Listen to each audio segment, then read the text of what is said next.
True peace, true peace, true peace. Happy holy day. I am the Grand Sheik, Dr. Lawiy. We're going to get it started today. Invite some people into the space. And we're going to get it started. All right. Happy holy day, peacemakers and Muslims. Hope y'all having a wonderful Friday, wonderful day. I'm about to share the space to our regular social medias. That way that they can join us too as well.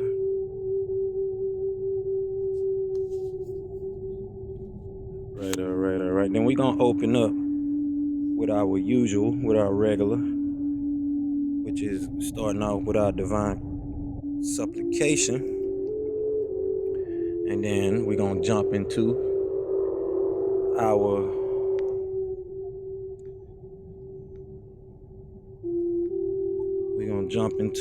our weekly affirmations, y'all. So give me a second here. Let me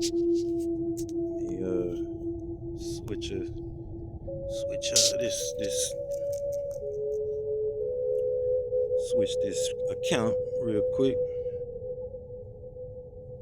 But like I said, I hope y'all having a great holy day. Peace and blessings, everybody. Peace and blessings. Welcome. Alright.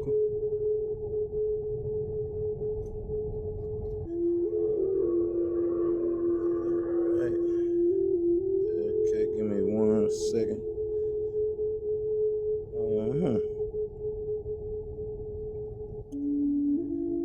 Not sure why it's not letting me switch up, but okay.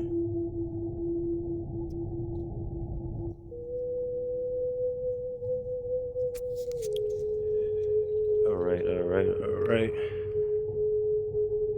I'm gonna do this one more time.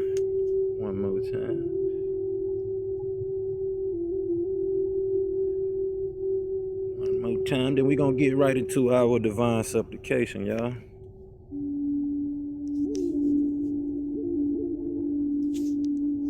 All right. Make sure everybody is with us.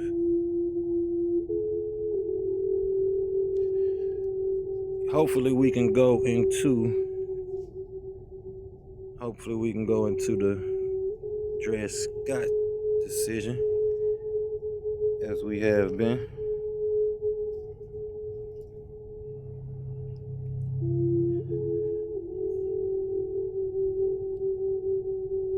All right. So with that, y'all, let's get into it. So I'm gonna open us up with the divine supplication. If you just coming into the room, I'm not gonna be able to see you, so just stick around for a bit, and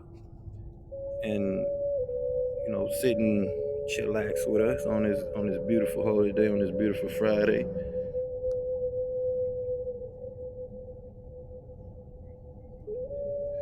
All right, so let me open this up to the divine supplication.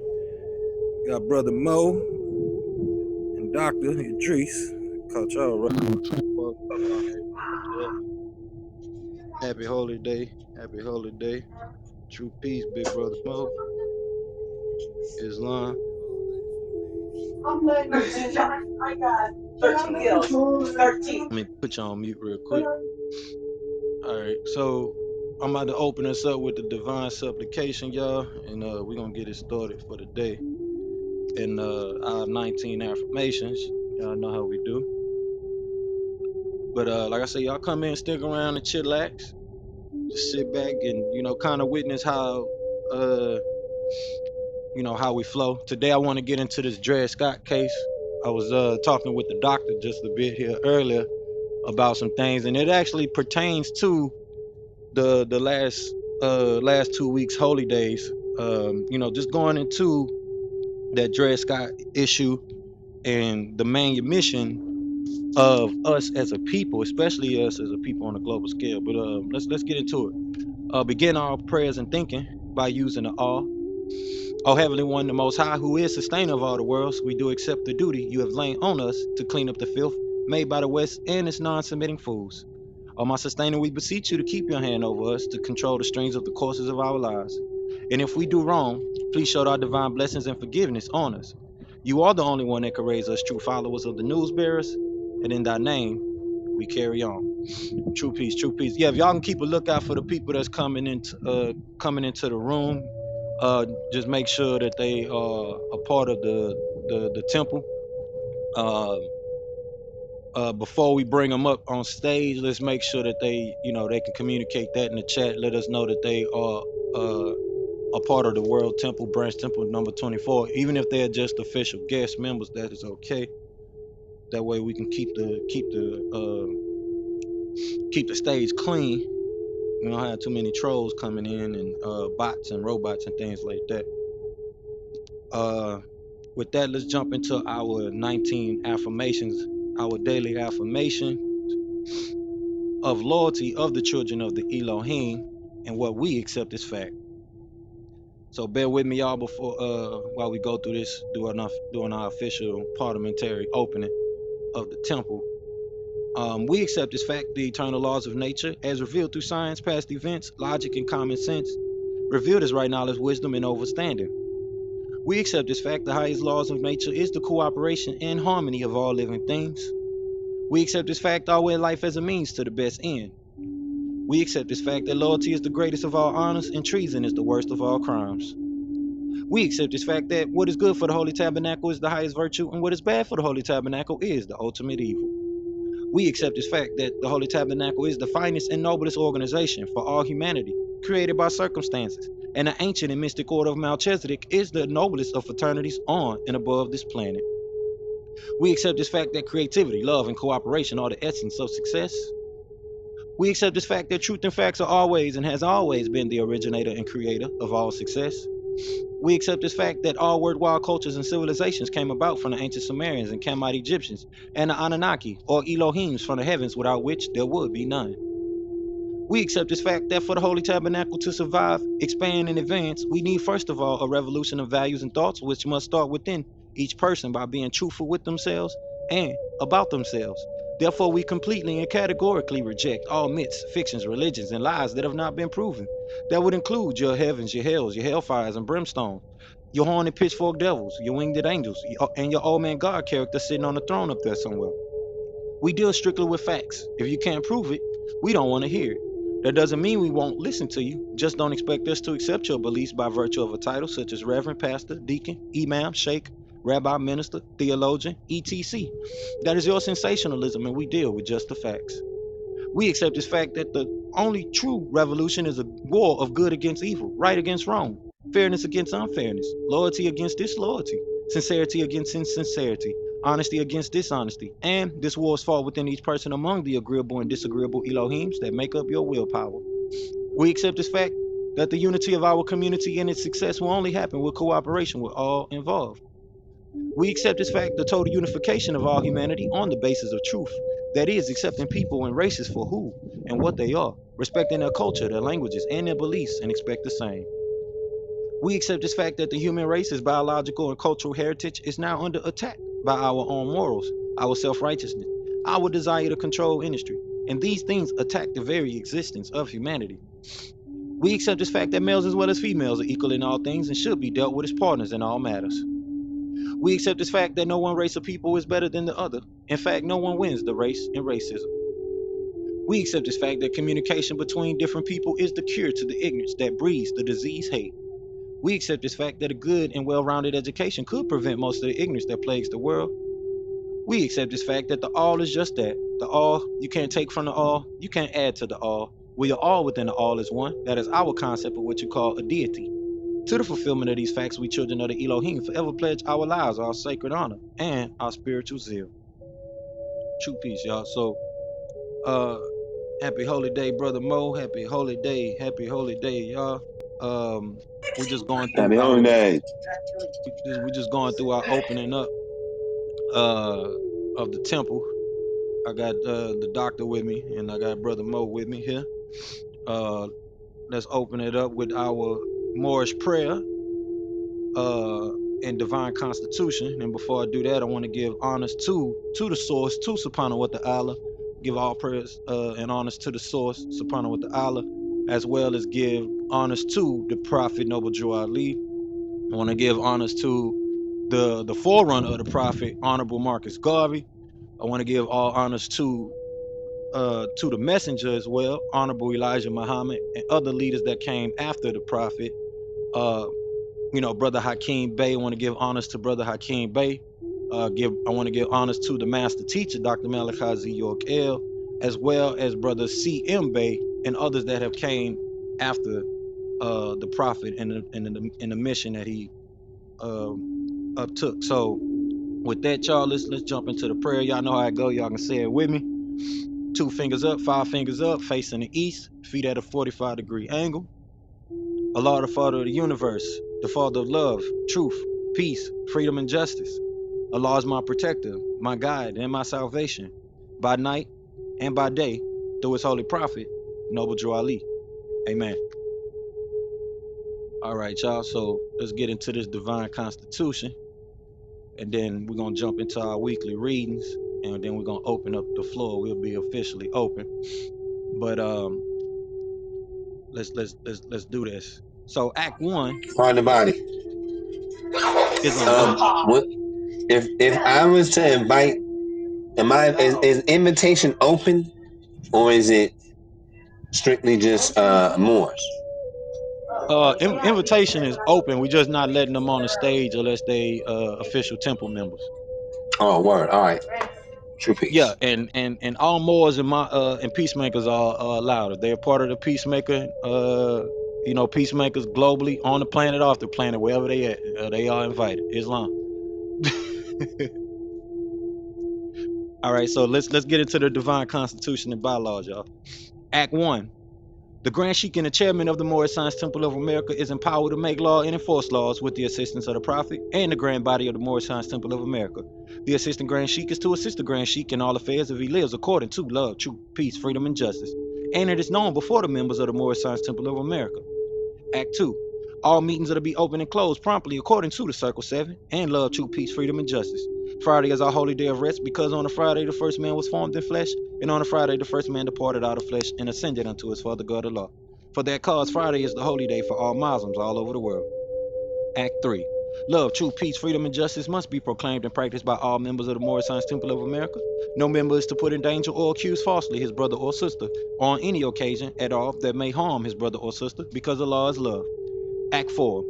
All members must preserve these holy and divine laws, and all members must obey the laws of the government, because by being a Moorish American, you are a part and parcel of the government and must live the life accordingly. Act 5. This organization of the Moorish Science Temple of America is not to cause any confusion or to overthrow the laws and constitution of the said government, but to obey hereby. Act 6. With us, all members must proclaim their nationality, and we're teaching our people their nationality and their divine creed, that they may know that they are part and parcel of this said government, and know that they are not Negroes, colored folks, black people, or Ethiopians, because these names were given to slaves by slaveholders in 1779 and lasted until 1865 during the time of slavery. But this is a new era of time now, and all men now must proclaim their free national name to be recognized by the government in which they live and the nations of the earth. This is the reason why Allah, the great God of the universe, ordained Noble Drew Ali, the prophet, to redeem his people from their sinful ways. The Moorish Americans are the descendants of the ancient Moabites whom inhabited the northwestern and southwestern shores of Africa. Act 7. All members must promptly attend their meetings and become a part and parcel of all uplifting acts of the Moorish Science Temple of America. Members must pay their dues and keep in line with all necessities of the Moorish Science Temple of America. Then you are entitled to the name of faithful. Husband, you must support your wife and children. Wife, you must obey your husband and take care of your children and look after the duties of your household. Sons and daughters must obey father and mother and be industrious and become part of the uplifting of humanity. All Moorish Americans must keep their hearts and minds pure with love and their bodies clean with water. This divine covenant is from your holy prophet, Noble Drew Ali, through the guidance of his Father God Allah. Islam. All right. Yeah, just to reiterate, Noble, everybody that is a indigenous peacemaker anywhere they at, or peacemaker, Muslim, they are invited and it's open, but we want to make sure that they're official members if they want to come on stage. you know how that goes. So let's jump into our weekly readings, and we're gonna start off in the Holy Quran, Circle 7, with chapter 25, the Holy Covenant of the Asiatic Nation. We're gonna get into this week's lessons. Like I said, we're gonna talk about this Dred Scott issue. In case we can continue off where we left off two holy days ago. Didn't really have that many people come in on Holy Day last week to really open it back up and continue from where we left off. So I just kept our spot where we left off at two holy days ago, and we can start from section 5 of the actual case, because we're reading the actual Dred Scott case. So if you go back 2 holy days ago, you all get a chance to get a review of that and the details. But it's a real intense conversation. So, like I say every week, y'all want to come in, especially for those that's coming in listening to the replay. Welcome to branch temple number 24 of the Moorish Science Temple of America. We are a global branch of the Moorish Science Temple of America, chartered and incorporated as the World Temple under our own laws and customs. And we're teaching our people their nationality and their divine creed. So click that gray block of words up there at the top if you need a temple home, especially for our rogue Moors out there that do not have a temple home, but know that they're Moors and they want to be counted in the book of life. And you can do that with an official temple. We are an official temple here, a global branch temple, and we operate virtually. But our main state of charter is out of Texas, so we are a Texas temple, but we are an official global branch of the Moorish Science Temple of America. So with that, let's jump into chapter 25, the Holy Covenant of the Asiatic Nation, and let's get into it, y'all. All right. And it reads, "Ye are the children of one father, provided for by his care, and the breast of one mother had given you suck. Let the bonds of affection therefore unite thee with thy brothers, that peace and happiness may dwell in thy father's house. And when ye separate in the world, remember the relation that bindeth you to love and unity, and prefer not a stranger before thy own blood. If thy brother is in adversity, assist him. If thy sister is in trouble, forsake her not. So shall the fortunes of thy father contribute to the support of his whole race, and his care be continued to you all, and your love to each other." True peace, true peace. So, this week I want to really touch on the fact that, like I said, me and Doctor, we just doing some things, but doing some discussion. I mean, just before we jumped on the holy day. But I want to really touch on this point that it says right here in verse 5 of chapter 25 of the Holy Covenant of the Asiatic Nation. It says, "So shall the fortunes of thy father contribute to the support of his whole race, and his care be continued to you all, and your love to each other." I really want to touch on that, because what we was discussing is about what we went over a couple holy days back, about creating economies of scale, creating valuable and viable products and services for us as a community. The fortunes that we inherit when we follow these holy instructions, especially with being industrial,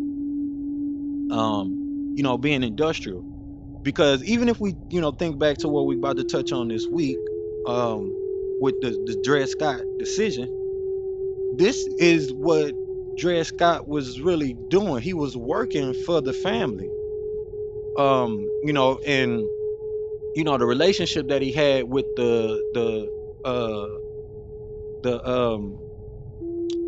family that had him in slavery. I remember their names off top of the head right quick, but the relationship that he had was obviously a good relationship, because if both families were assisting him in his case, obviously he must have done good work, quality service, gave quality service in his indentured servitude, as well as, being able to really get the scope of being looked at as a slave off of him, and more so be looked at as a respectable person that was free.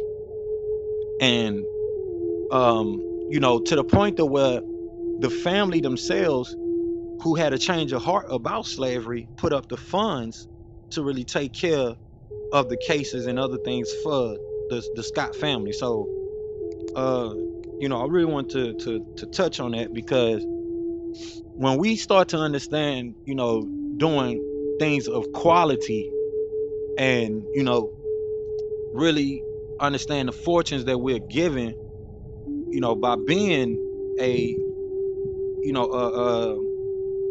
a sentient being on this planet, with with all of us being connected to the divine source, the divine mind. We all have that opportunity, that space and time, to do quality work, to learn things of quality, to learn things of value. Mind to mind your mind for the jewels of your soul. So with that, let's jump into chapter 25. No, I'm sorry, chapter 47, and then chapter 48, and then we'll be officially open. um and we can touch on some of the instructions, the holy instructions, as we continue on uh throughout the today's holy day. But chapter 25 reads, it says, the inhabitants of Africa are the descendants of the ancient Canaanites from the land of Canaan. Old man Cush and his family are the first inhabitants of Africa who came from the land of Canaan. His father Ham and his family were second. Then came the word Ethiopia, which means the demarcation line of the dominion of Amexem, the first true and divine name of Africa, the dividing of the land between the father and the son. The dominion of Cush, northeast and southeast Africa, and northwest and southwest Africa, and southwest was his father's dominion of Africa. In later years, many of their brethren from Asia and the Holy Lands joined them. The Moabites from the land of Moab, who received permission from the pharaohs of Egypt to settle and inhabit northwest Africa, they were the founders and all the true possessors of the present Moroccan Empire, with their Canaanite, Hittite, and Amorite brethren, who sovereign from the land of Canaan, seeking new homes. Their dominion and inhabitation extended from northeast and southwest Africa across Great Atlantis, even unto the present North, South, and Central America, and also Mexico and the Atlantis Islands, before the great earthquake which caused the great Atlantic Ocean. The river Nile was dredged and made by the ancient pharaohs of Egypt in order to trade with the surrounding kingdoms. Also, the Niger River was dredged by the great pharaoh of Egypt in those ancient days for trade, and it extends eastward from the river Nile, westward across the great Atlantic. It was used for trade and transportation. So we have been doing, according to what we're reading, we have been participating in trade and commerce and navigation for a very long time as a people. Very long time. That's what it's showing. It says, according to all true and divine records of the human race, there is no Negro, black, or colored race attached to the human family, because all inhabitants of Africa were and are of the human race, descendants of the ancient Canaanite nation from the holy land of Canaan.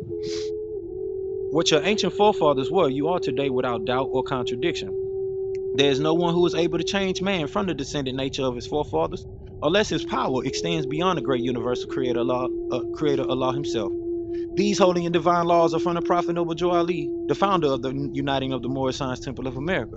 These laws are to be strictly preserved by the members of all the temples of the Moorish Science Temple of America, that they will learn to open their meeting and guide it according to the principles of love, truth, peace, freedom, and justice. Every subordinate temple of the Grand Major Temple is to form under the covenant of love, truth, peace, freedom, and justice, and to create their own laws and customs, in conjunction with the laws of the Holy Prophet and the Grand Temple. I, the Prophet Noble Joe Ali, was sent by the great God Allah to warn all Asiatics of America to repent from their sinful ways before that great and awful day that is sure to come. The time has come when every nation must worship under its own vine and fig tree, and every tongue must confess its own. Through sin and disobedience, every nation has suffered slavery due to the fact that they honored not the creed and principles of their forefathers. That is why the nationality of the Moors was taken away from them in 1774, and the word Negro, black and colored, was given to the Asiatics of America who were of Moorish descent, because they honored not the principles of their mother and father, and strayed after the gods of Europe, of whom they knew nothing. Islam. So we forgot to honor the creator, the divine creator. Stick to our own vine and fig tree. So we lost touch with the divine principles. This is how we end up, in bondage as a people. This is how we lose that internal power as self and kind, that that doesn't know how to stand up. Not saying all of us has lost that connection with the internal power, but those that have been subjected to the bondage and slavery, because all of us didn't stay in bondage. Some of us went through the bondage and got out before others. Some of us went through it and stayed longer than others. Some of us experienced it in a very minute way, and I mean in the sense of our bloodlines. So we really need to understand that, especially from the levels of intelligence that are vast amongst us as a people. But we have to respect each person where they are at, and meet each other in the heart. At least we can do that, and really guide our people. So let's go into chapter 48, called the end of times and the fulfilling of the prophecies. And it reads, the last prophet in these days is Noble Joe Ali, who was prepared divinely in due time by Allah to redeem man from their sinful ways and to warn them of the great wrath which is sure to come upon the earth. John the Baptist was the forerunner of Jesus in those days, to warn and stir up the nation and prepare them to receive the divine creed which was to be taught by Jesus. In these days there came a forerunner of Jesus who was divinely prepared by the great God Allah, and his name is Marcus Garvey, who did teach and warn the nations of the earth to prepare to meet the coming prophet, who was to bring the true and divine creed of Islam, and his name is Noble Joe Ali, who was prepared and sent to this earth by Allah to teach the old-time religion and the everlasting gospels to the sons of men, that every nation shall and must worship under their own vine and fig tree, and return to their own and be one with their Father God Allah. The Moorish Science Temple of America is a lawfully chartered and incorporated organization. Any subordinate temple that desires to receive a charter, the Prophet has them to issue to every state throughout the United States, etc., that the world may hear and know the truth, that among the descendants of Africa there is still much wisdom to be learned in these days for the redemption of the sons of man under love, truth, peace, freedom, and justice. We as a clean and pure nation, descended from the inhabitants of Africa, do not desire to amalgamate or marry into the families of the pale-skinned nations of Europe, need to serve the gods of their religion, because our forefathers are the true and divine founders of the first religious creed for the redemption and salvation of mankind on earth.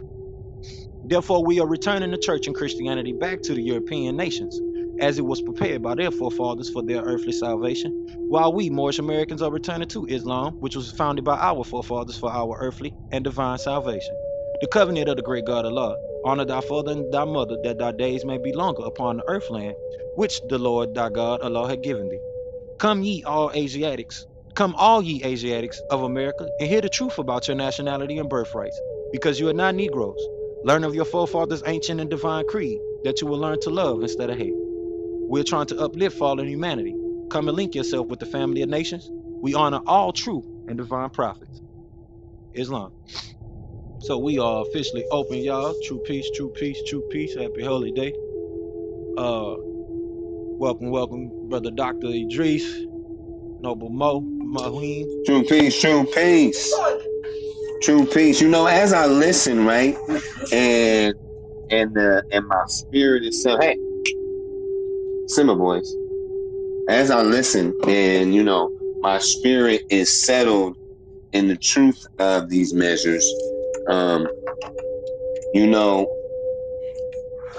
Yeah, dang, maybe this ain't the platform to speak on right now. But yeah, I'm grateful. We got an accurate measure and way of things to move and establish ourselves. Nah, Let me you just settle. feel free to express yourself. No, but don't hold back.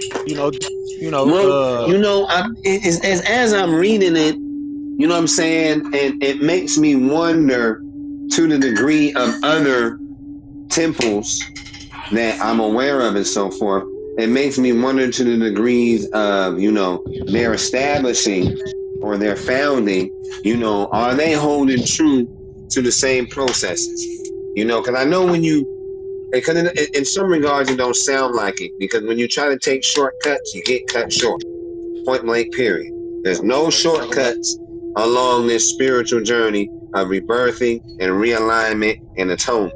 You know what I mean? There ain't no shortcuts. You want to put in and, and make do with your sweat equity, from your heart, of what your intent is. You know what I mean? You want to put in some work. It ain't no, handout measures. You know what I mean? The tone was already set by the great prophet Noble Drew Ali. And so, That's right. it just feels like, you know what I mean? Like when you do it right and exact, there will be those little obstacles, but just like the building of muscle, there's wear and tear that occurs with building strength. Lasting, enduring, tried, tested, and proven strength, that is, and not no steroid false hype. Right, right. And that takes us to chapter uh I think Okay, that's we pull mine chapter out. Circle 7? 21. The Circle instructions for 7? Holy Quran Circle 7. Holy Yeah. instructions from the prophet about inconsistency. Holy Um instructions and warnings for all young men. we got Right, the holy right here. instructions that that's what we're supposed to go over, on the holy day. But you pretty much right about that. Being consistent, and that was one of the things that I was in another room earlier today, and that's what got brought up. I think you're familiar with Brother Daraz that's on this app, on the Clubhouse app. They was Yeah. I know you be in his room, so he got a lot of NLP, neuro linguistic programmings, that he plays a lot. Audio. yeah. So what today was a little special today. He actually did an actual room where he was talking and bringing people up on stage, and that's one of the things that just everybody had just gave him praise for, is just being consistent and really doing it how he do it, because he 24 hours around the clock with the meditation. So um you know it, But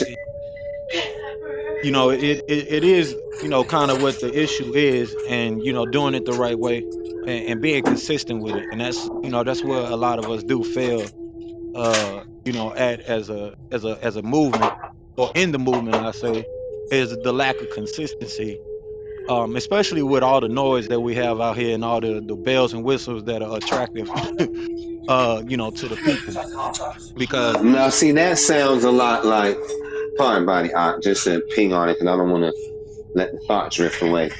But it sounds a lot like, what I made mention of earlier in regard, and, just looking at this here, chapter 21, of where, they dress it up with all the adornments to make it appear, you know what I mean, what it is, make it appear more than what it actually is, you know what I mean? Thus it becomes an enticing entrapment to the unlearned, or those not well versed, especially in the etiquettes of law. You know what I mean? right, right, right, Like, you can get fish hooked and line and sinker, you know what I mean? Because it's sound and it appears to look as, but when you go back to the actual letter of reference to what it is to be on the correct or the right exact procedures, it don't line up. You know what I mean? There'll be some right, right, gaps or some fill in the blanks that weren't filled in, were intentionally deleted. You know what I'm saying? And look, bro, to the best of my ability, I want to be right and exact. I want to be correct and in proper standing. You know what I'm saying? I don't want to give nothing of adversity any measure of means of approach, or trying to hold over me when it is that they're not the original authorizers of. They're not the original authorizers of law, land, air, and water. They're not. We are. You know what I'm saying? that's right. And So I, I'm go ahead. glad you mentioned that because um, Noble Kenneth Kale, he touched on that a couple holy days back when we listened to the temple branch temple number 14 in Virginia. Uh-huh. Especially about us having a great law of peace as indigenous peoples, because Right. we got the five uncivilized tribes that get recognized as the First Nations of people of Native Americans or American Indians per se, because that's where a lot of our people get confused at with the subjugation under the BIA Right. versus Right. the international and royal respects that we have globally as a people. With we're not necessarily subjugating ourselves as one of these federally recognized tribes, because we are already a federally recognized people. Not just a tribe. You see what I'm saying? We are we Right. we are a federal recognized nation. We don't need to be a federally recognized tribe and subjugate ourselves, in that particular manner under the guise of the BIA, which they treat them the same way that they treat slaves. Uh, Especially according to this Dred Scott case and the situations that we have read, and or the things that have been done in regards to them. Uh, throughout just throughout the whole history of through America. That's now this is the tough question that a lot of people, not question, but the tough or intense conversation a lot of people don't really have, especially about the black bourgeoisie, or I'm sorry, the black bourgeois. What I mean, which we gotta Well, mute me understand. right quick. Call the body I out. got Mute me right quick because I gotta yell out here right quick.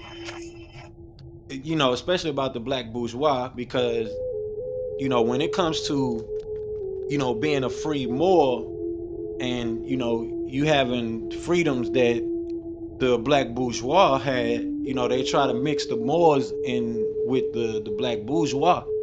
And that's where a lot of the conversation really leads down to, versus just having that that dialogue of saying, well, um and it's been communicated plenty of times, but like you said, it can get misconstrued, and a lot of people don't really communicate it. But until you really read the letters, especially coming from the prophet in the literature, you don't really see it. You don't really see it much or hear it much, especially with us, saying that we had the colonies, the Moorish colonies, the counties. A lot of these things were set up by us as Moorish people, us as indigenous people, especially when we talk about in reference to what the Grand Sheik Kenneth El, the divine minister, was speaking about a couple of holy days back, when he was saying that as the Iroquois nation, and us having the great law of peace, we already established a lot of things that we still have standing on to this day, that we don't have to change things up because of the European psychology of things. And especially with the acts and laws that have been put in place, like the Treaty of Grenada, the Sun Dry Free Moors Act that we put in the chat 2 weeks ago.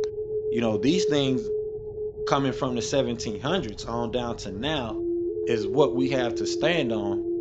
And then with Noble Drew Ali doing a whole national manumission through the Moorish Science Temple of America. And that takes us to our topic for tonight, which is the Dred Scott thing. Uh, so I'm gonna get that real quick. Get the Dred Scott case pulled up here. But you know, this is it's not really, like I said, spoken about, or you don't really see it too much. Let me pull up the Dred Scott case, because we're gonna go into that. But um, you know, this is why a lot of us have trouble with it because it's not being broken down properly about the manumission and what Noble Drew Ali done for Moors on a national level, to where those that are considered Negro, Black, and colored, they can come in and solve their own issues. Because during that time of slavery, and we mentioned this 2 holy days ago. I had to mention that a lot of our people left the tribal gathering, they left the temple gathering, they left their own tribal gathering to join in and worship gods of who they knew nothing about. And we failed to realize that main key point, especially when we're talking about this, because once you switch up the faith, you change your jurisdiction. And that doesn't get touched on, doesn't get talked about. And the simple basics of, you change your political status when you come into the temple. When you come into the temple and become a member of the Moorish Science Temple of America, you're automatically changing your political status. And it's really up to us as people to understand that we all have, like I said, that connection to the source, and we all have that ability to tap in. And they ask, where's the leaders? Well, the leader, you're looking at the leader's the one asking the questions. If you don't see nobody standing out and taking lead and doing what needs to be done, just by the mere fact that you have the sense enough to ask that question, should should show forth that you should be the one stepping up and being some form of leadership. Might not be, you might not have to be the leader, but you need to step up and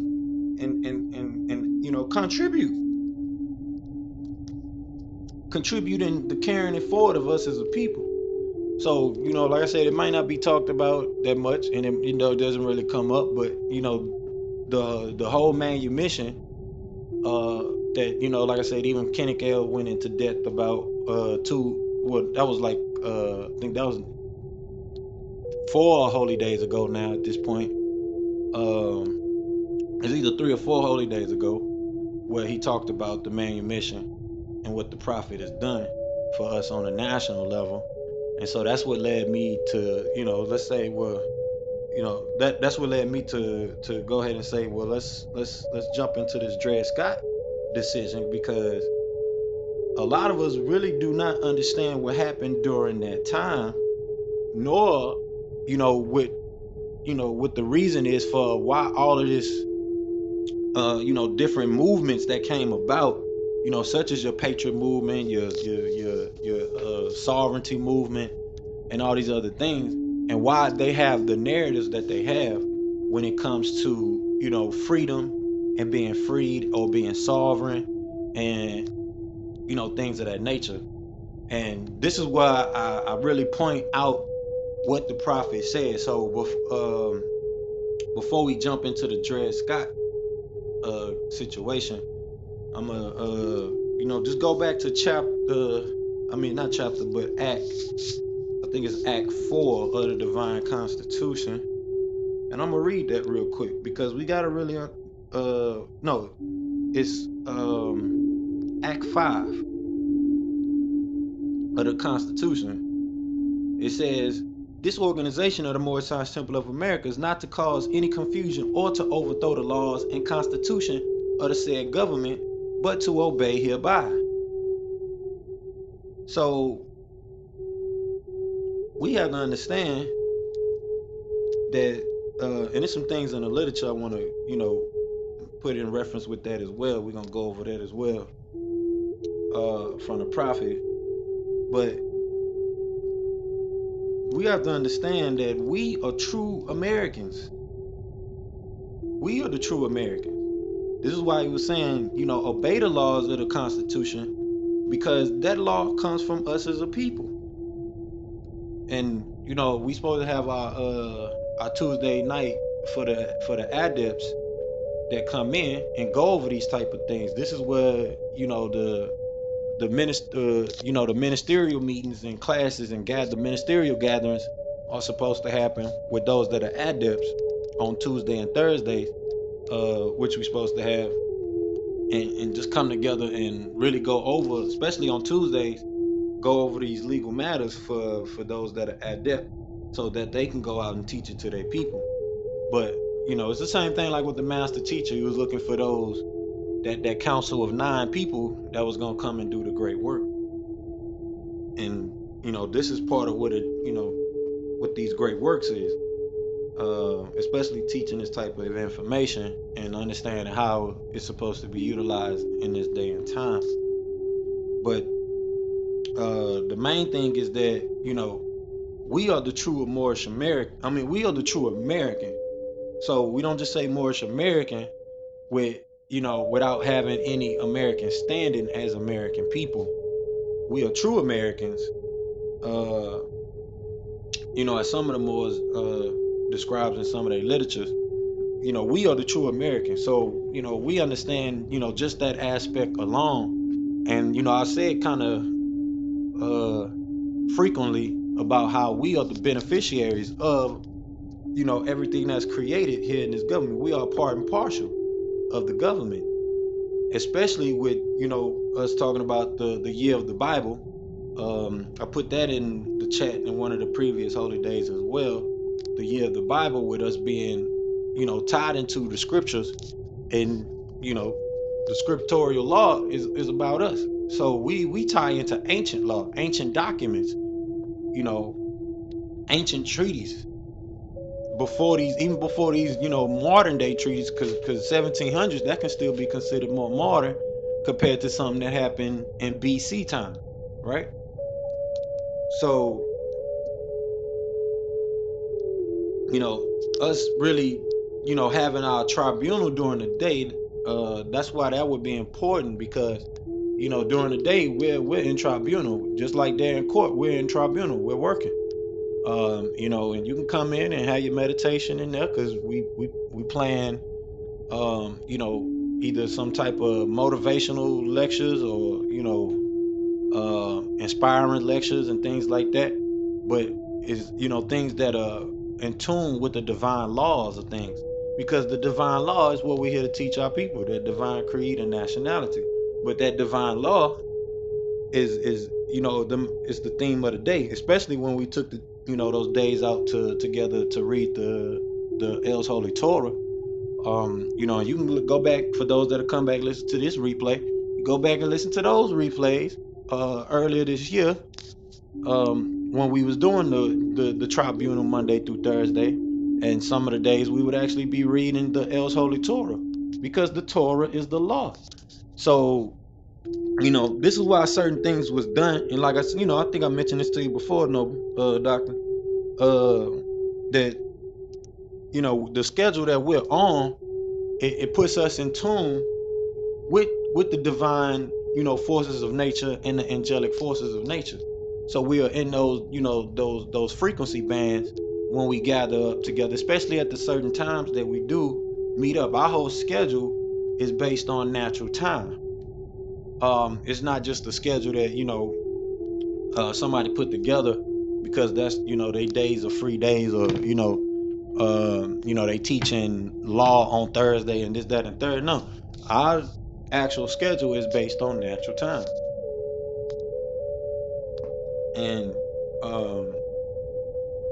this is why it's just key to understanding that natural law that does give us standing, especially as Americans. The people, we're sovereign. We're already sovereign. We're not sovereign citizens. We're nationals. Yeah, if you create a law, you are subject to your own law. You're not subject to some special interest group, which is different. Because if you understand the concept of slavery and what slavery was about, that had nothing to do with the laws that were set up by the country. That had something to do with special interest groups putting people in subjugation under them, saying that that you're not subject to this and that and the third, and you don't have the beneficiary rights and honors of that come with that law and that come with that constitutional agreement, which even with us going back to this Dred Scott case, that really clears it up. With us touching on the things we touched on, me and you earlier today, Doc, that really clears it up. And just we try to do that here every week so we can bring the clarity that's needed to be brought to the forefront. But true peace, I brother Mo. think I'm glad. too. I think too. What was standing out is, you know, and what's standing out, and then what I feel is creating the confusion in the precept of the masses, and I feel that because it's what was creating the confusion in me. Is the one side of it is liberation, the spiritual free, the physical freedom, and so forth of it, and the thought of we are being slaves and so on and so forth of it, and the emotional elements that come with that tide or that side of the precept, right? The other side of the precept, for lack of a better wording right now, is the business side, the commercial side of the same precept, but different procedure and terminologies of the measure, right? Because That's if you approach it from the personal side, which has a lot of the emotionalisms to it, of slavery and so forth, you're not going to really have no standing in law on commerce or business on that side of it, because they use a different legalese or languaging of the same intent.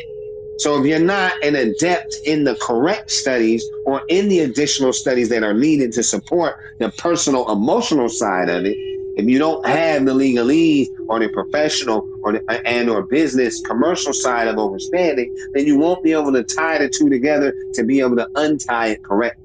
You kind of follow what I'm saying? Oh, I'm definitely with you. Definitely, Like definitely. that's where with me, because I'm a rebel. You know me, I'm a rebel against this shit. You know what I mean? My spirit having, being incarnated here after fucking 14. Oh, no, damn, I said 14. I was 14 years old. But having been incarnated since then and going through these different schools of spiritual, personal, growth and reatonement and alignment, et cetera, et cetera, et cetera, that's all fine and dandy. But that's to each his own and their personal walk. That is between them and the Supreme. Now, where we come together collectively and you meet up with other adept, woken, able-bodied souls, right, is where you come together on the business, commercial, legal side of it, and then you start to do you follow after the likeness of our predecessors, such as Noble Drew Ali, the Prophet Noble Drew Ali, our beloved master teacher and guide, Dr. Malachi Z. York, and, others, C.M. Bay, and others who correctly and accurately left that testimony of their works as a blueprint for us to, follow under. You feel what I'm saying? Islam. Like that's where, we collectively, everyone's personal journey is their own personal journey. It's your 2 steps. You feel me? Your 2 feet. It ain't gonna be the same. It may have an in adjustive measures, it may have a similarity, but in the specific of it, to each his own, because it's you are accounting for, and it's your bloodline you are atoning for.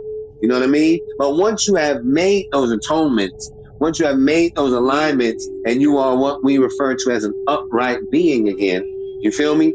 Then that's where the fishes of men and women and children come in. You are in looking for other like soul minded, purposed beings that you can collect and get together, what they call a brainstorm, or put your thoughts and ideas together to approach it from the legalese, lawful, business, commercial side.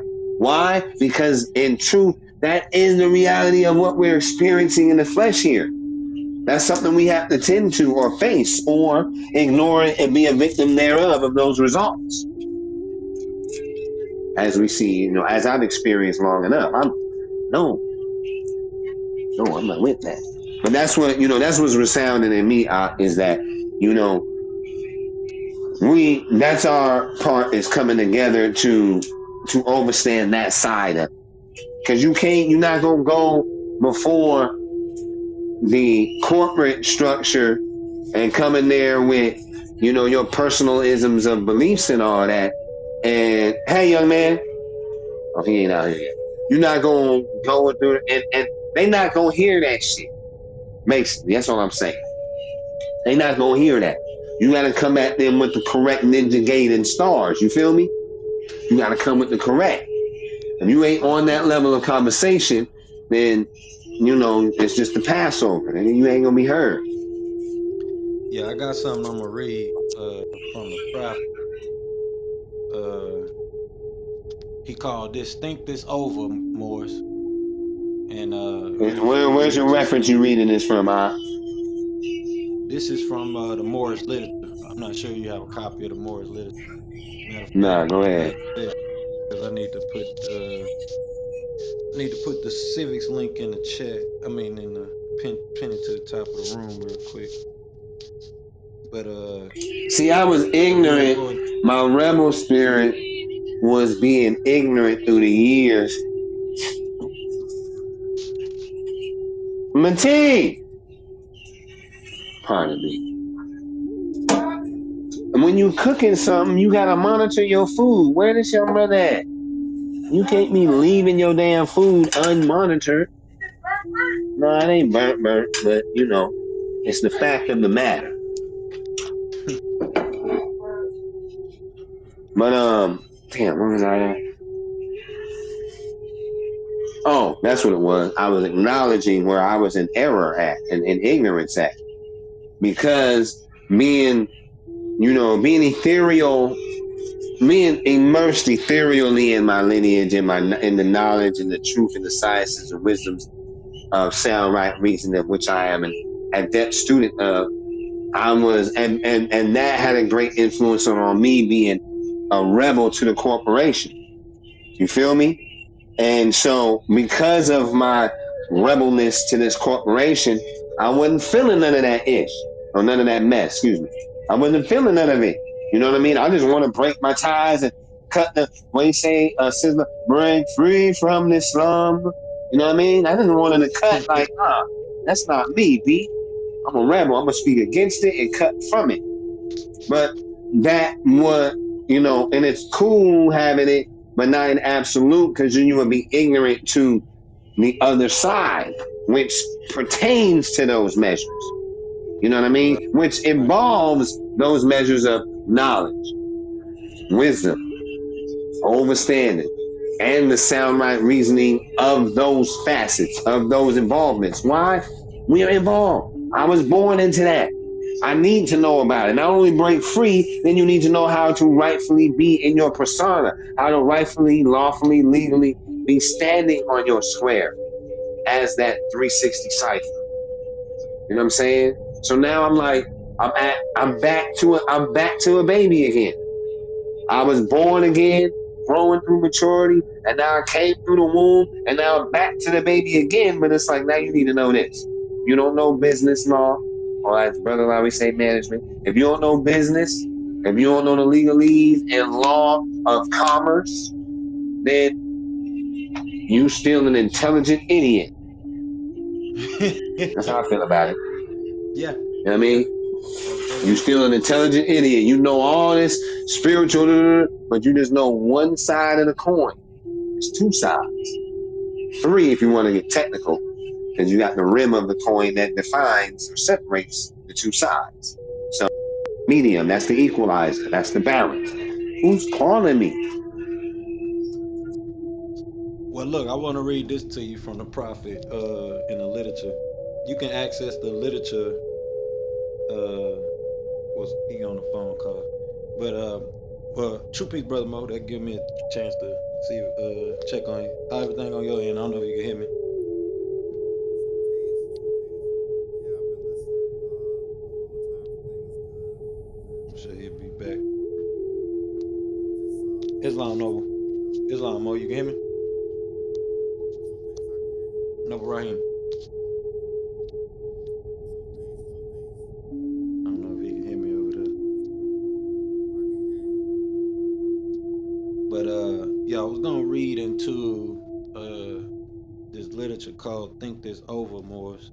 I don't know if you can hear me, brother Raheem. I think I think your algorithm over there. I don't know if you can hear me. Oh, okay, you can hear me. Islam. Because you know how sometimes it show you without the mic. I was just trying to see. You know, I was well on your end. If you wanted to make any contribution to what we're talking about. Let me see.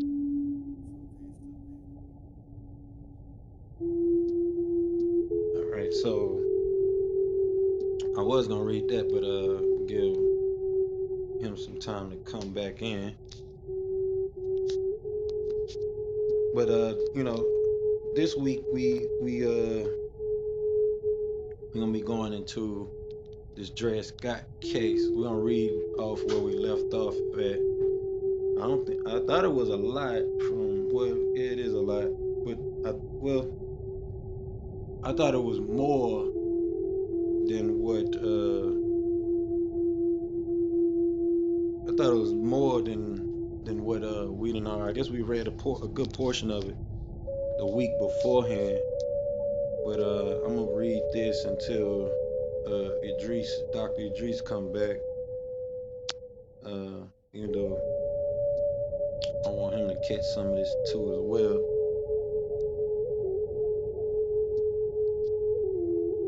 But we left off on section 5 of the Dred Scott case.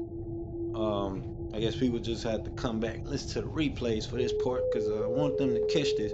Because, you know, it left off on an intense, introduction that we had about the case or the Dred. It's called the Dred Scott decision. And, you know, that led me to look into other things about it. But, you know, I wanted to go over because this is where, you know, a lot of us are having trouble, especially as so-called minority people and melanated indigenous peoples, those from African descent or, you know, considered African or Negroid or whatever. Um, you know, this is where we have a lot of trouble with, you know, with this particular case and it going back to the Papa Bull Intercateria.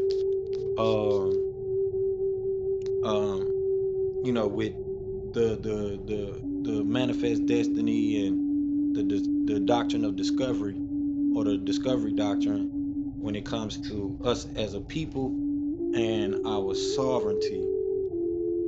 So I decided that, you know, well, let's look into it and let's really check and see if we do have the right outlook about the case, about the decision. Are we really uh really looking at this thing properly? Because the way it's been described as if, you know, African Americans descendants of African Americans don't really I'm sorry, not African American, but descendants of Africans don't have any standing in law. And you know, I wanted to make that clear where everybody is getting, you know, their theme from. So I'm gonna put the link in the chat. There go, Doctor. You back. True peace. True peace, Mic true peace. check. Yeah, we can hear you. We hear you. All Word. right, so Word. I think you were saying something when somebody called you, or was I about to say something? No, I was flowing a little bit. But my ex-wife had called, so I knew I had to take that call. But just hey, my shovel, your uncle left it over there. You got your coat on, throw the little shoes on, and get my shovel over there because I don't want nobody stealing my shit, my stuff. Excuse me. Yeah, But we yeah, can no, check just that. overstanding. Now we having to remember we holy day, we were replying, so I need to, you know what I mean, keep my etiquette in check. But no, I was just morally acknowledging where I was in ignorance at, or ignorance slash neglect of my duties by just being so immersed in the spiritual vibe of this awakening and who I am and so forth from my position of of measures here on this plane that because of my rebelliousness to the system and the things thereof, I was just like, man, we supposed to cut ties and kick that mess to the curb and go about our way and do things. And it's like, well, that's for your own liberation, so you can be in your proper identity and so forth. But then you need to also establish it through the legal and lawful measures and understand business law and commerce law, because we were born into those constructs. You know what I'm saying? Well, And there not even just is the the law need. per Oh, go se, ahead. just the procedure. Islam, not even just the Yeah, law. You just want to understand the business, or administrative procedure and business. How to manage a business. right, right. No, I feel you on that procedure. You feel me? Because with the understanding of procedure, then that enables us to execute at will. There it is. That enables us to execute at will correctly. That's my thing, bro. That's why I'm headstrong on me needing to know it correctly. And I've been trying to, I've been thinking that there's shortcuts or ways around learning it. Nah, bro, you get cut short. You got to put in the grunt work, sweat equity of learning this, the legalese and everything. Because that's what's going to protect you, your family, and your nation. Those of your nation. Is you knowing it correctly. You know what I'm Right. saying? Because I don't want to have any of that's it. I want to have it correct, bro. So that when I move, like I told you, bro, once I am in the correctness of it, like I have it, I went through the experience of the procedures, bro. I got my sword, bro, and I'm coming to slay. All of that, bro. I'm coming to slay. Whether it's the dirty mother suckers, you feel me? Whether it's the dirty mother suckers or even those on the other side of the fence, right? Because the dirty mother suckers is on the other side of the fence. And then it's those on the other side of the fence. I'm coming for all they heads, bro. I got all these media platforms to which to communicate. I'll go to every dirty Moor room. I'll go to Mug's temples. Why? Because I'll have the proof. I will. I am the living, walking, breathing proof. And I We have the paperwork. You feel me? right. Because hearsay is gossip. I don't want to hear no gossip from nobody. Let me see your documents. You feel me? Islam, and that's Because a part of. document paperwork make it happen. Paperwork that's right and exact, lawfully, legally, commercially, all of them elites. What paperwork will smack anybody's hearsay? Man, look, you know what I'm saying, bro. That's just my Yeah, my that's a part rebel. of Go our ahead. charge is to take up the work, especially as eulogists in this day and time. To cure the the untruth with the truth. So with the facts, and Right. that's what And not especially kowtowing, when they want to. not kowtowing to any freaking mortal because they got on a Halloween costume with a title to it. No, Right, I like we ain't say, well, kowtowing we to say none of that. that's why we say we'll listen to you, but that don't mean we're gonna take that as fact. Whether you call yourself Facts. rabbi, sheik, theologian, etc. We Police, taking it as fact. That's just judge, sensationalism. magistrate. I don't care what your Halloween outfit name is. Right, right. But I know this. I know this warrior more. This ancient ethereal war is coming for heads, bro. As soon as my ish is on point, my paperwork, and I'm correct with it, and I'm we want to say I'm adept and well versed. Bro, I'm coming for heads, bro. I'm a baby learning to crawl. I ain't crawling Well, yet in look, this area. it's not even just the paperwork. I wish I had the link to the temple that we could still put up. It's about your engagement. What you're trying to master is more so civic engagement You need or to be making sure that's ready. What you want? Oh, sir, are you referring parliamentary to engagement. what is to come in like 20 something years? No, I'm referring to what is right now and has been that need to be addressed and corrected. You know, the other stuff is pertinent, but this right here, to me, this is what some people in their ignorance need is this awakening. Because the spirituality side of it or the religious side of the matters has gotten abundance of people sleep. You know what I mean? And confused, whether it's the Moorish or Islamic or Christian, whatever they want to call it, it's got people confused and asleep.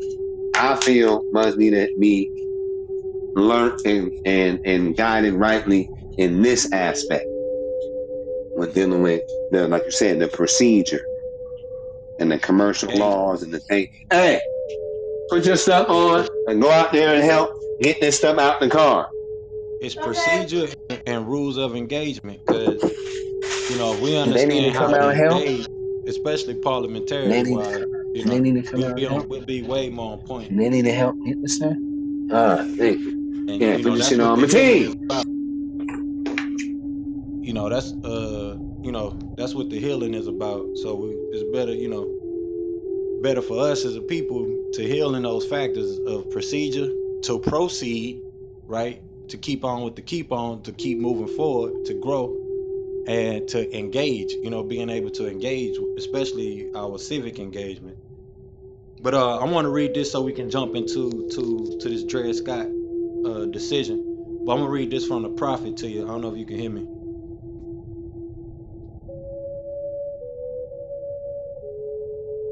because I'm on the document. No, you loud and clear. You good.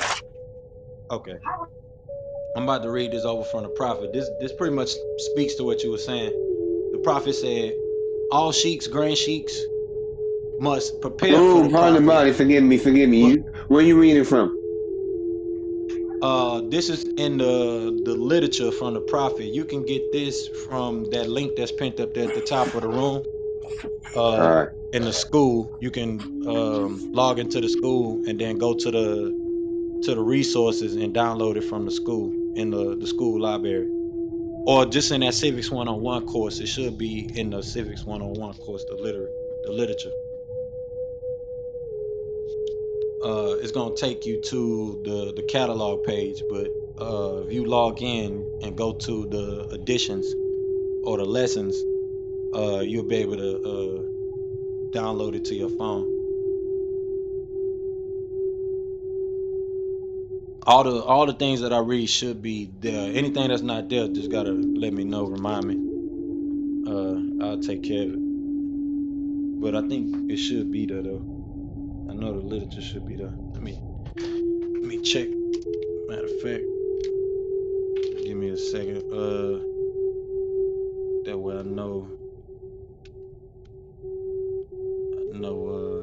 we are on point here. But I'm about to read this from the prophet as well. Let's check. But that's what our Sunday gathering is about. Is the newcomers gathering and bringing people into the school, the temple. But being official is being in the school. That's what not only just the prophet, but you know what we had structured in ancient times is having that temple structure setting. Let me see.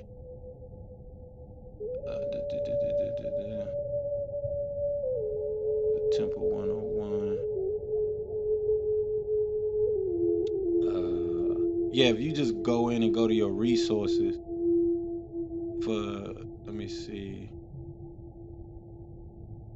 Uh, it's not in here. Um, I guess I'll just add it real quick so that way it's in here.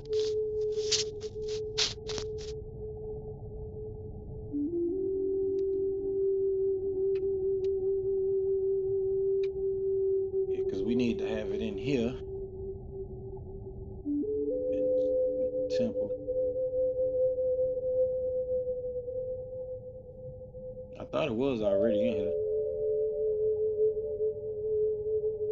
but let's let's jump into this. Okay, let me see. And you should have it in there now. Yeah, you just go to resources for the Civics 101 class. You should be in the should be able to access it. But I'm gonna read this from the prophet. It says, "Think this over." Prophet says, "All sheiks, grand sheiks, must prepare for the prophet before he comes to visit them. Must see to it that all is clean and in perfection as far as comfort is possible, or otherwise don't arrange to have his presence. All members should pay from 25 cents to 50 cents weekly toward the emergency fund. This fund will increase so that it will soon amount to the grand sum of $1,000. That is, if you are loyal Moors. The emergency fund goes into the bank. The treasurer will tend to the responsibility of seeing that the money is in the bank. Yes, and under the name of Moorish Science Temple of America Finance." So that's the proper name that I was trying to mention last week. I said Moorish American Finance, but the proper name of Noon Society Finance, another name for it is Moorish Americans. I'm sorry, I keep saying Moorish American, but the Moorish Science Temple of America Finance. And it says, when needed, act according to the law pertaining to the procedure of performing an emergency act. No head of any temple is to borrow from any member more than $5 to $10 unless by notification of the prophet, the necessity for the loan. When any said temple desires to purchase property, they must notify the grand body or the prophet, and it must be purchased under the name of the Moorish Science Temple of America. All right, so it says, or Noble Drew Ali. In addition, it says, an individual name should never be applied. I, Noble Drew Ali, am responsible for all finance, so therefore let me, the prophet, know what is on me. It says, some of you have slipped and slipped drastically, so you had better lace up your shoes before I get there. Everything, every business transaction or anything pertaining to finance is to be transacted in the name of the Moorish Science Temple of America or Noble Drew Ali. We Moors must maintain a grand treasurer, just as in the days of our forefathers. Then you are a nation. Until then, you are nothing. The emergency fund is issued by no book, but by an emergency card punched according to contribution, then marked on book. That is the law, and the law must live. The government is behind me, and I must get behind you, for I must uphold and enforce the law. My mission is to save you Moors. The heads of all temples, grand sheiks must conform to the divine principles of love, truth, peace, freedom, and justice. They must live the life they must live the life among the members and be loved even as the prophet is loved. They must not practice the principles of segregation among any group in his or her temple. Let it be he or she that is head of any temple of the Moorish Science Temple of America, that if there should come any grievance that cannot be settled by the head, notify the prophet at once.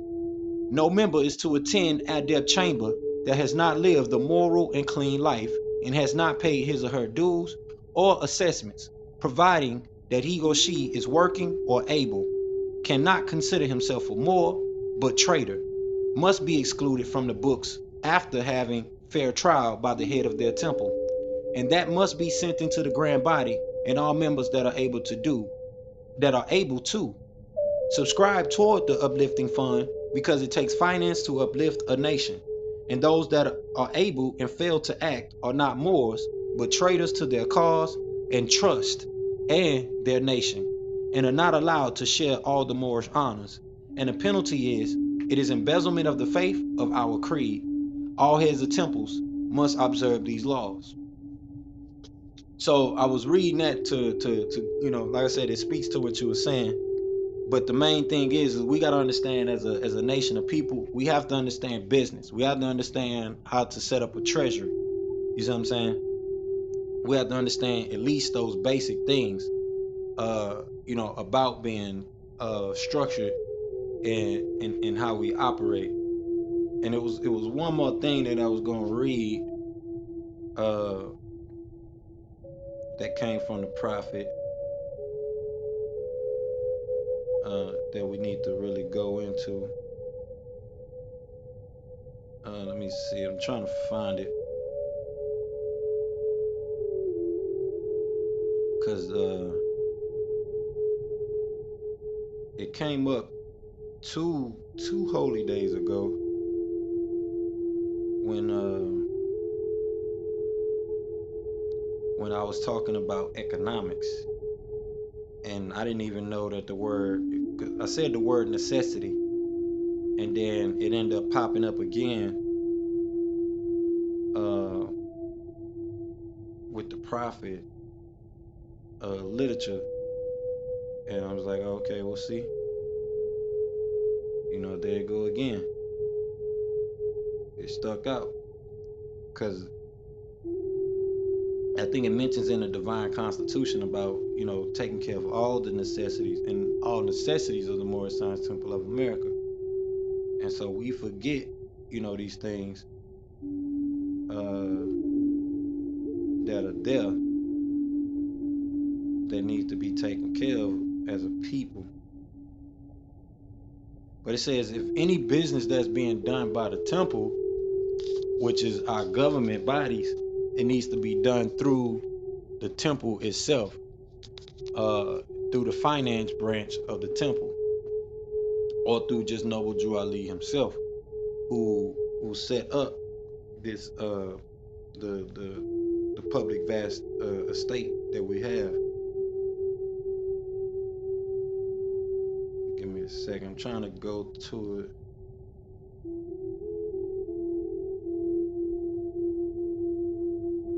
Cause I didn't even think that that word was gonna pop up.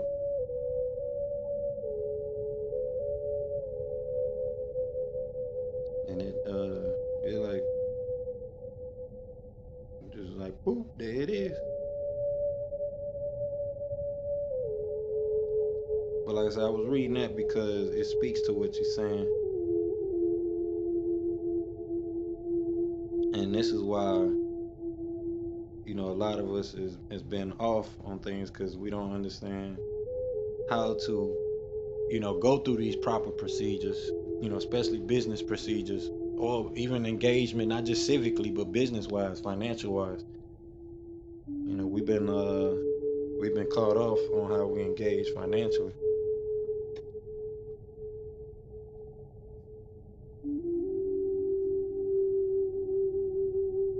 So let me get to this. I'm trying to find where is that.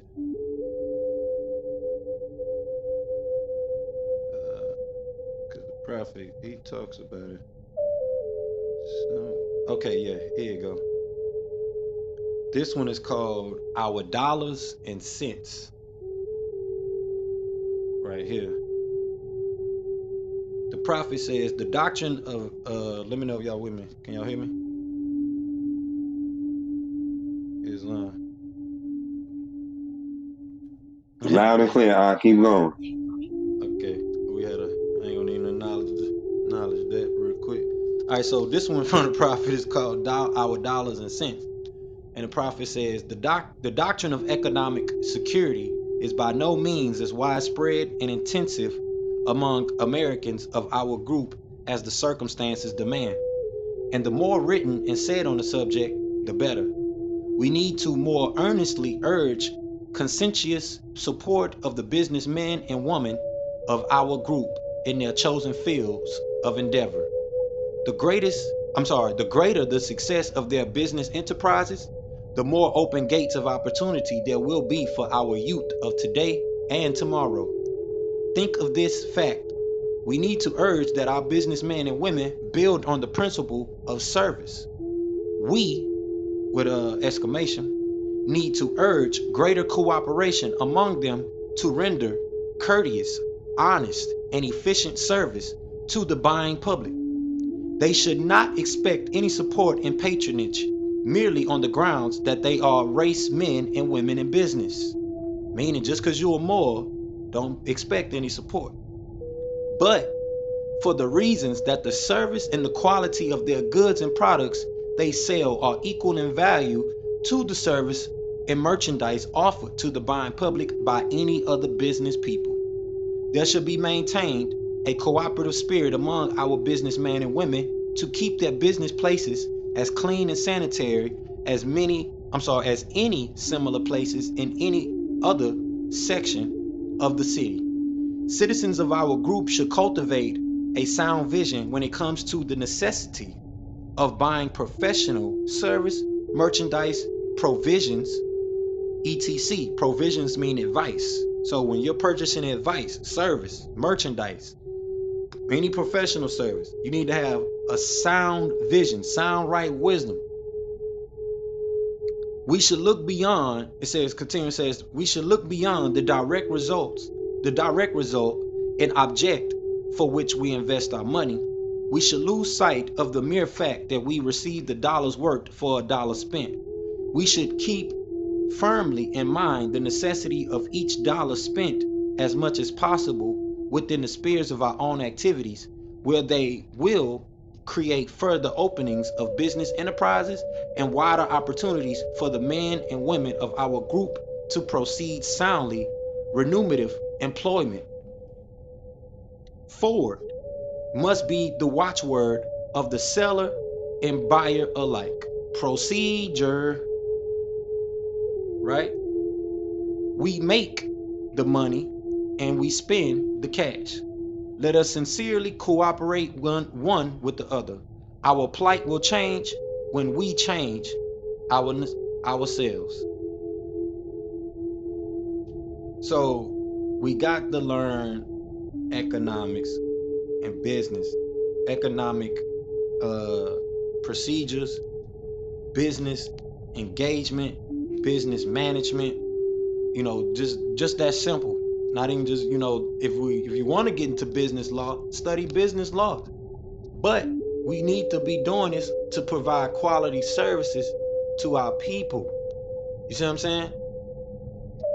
That's what this is about.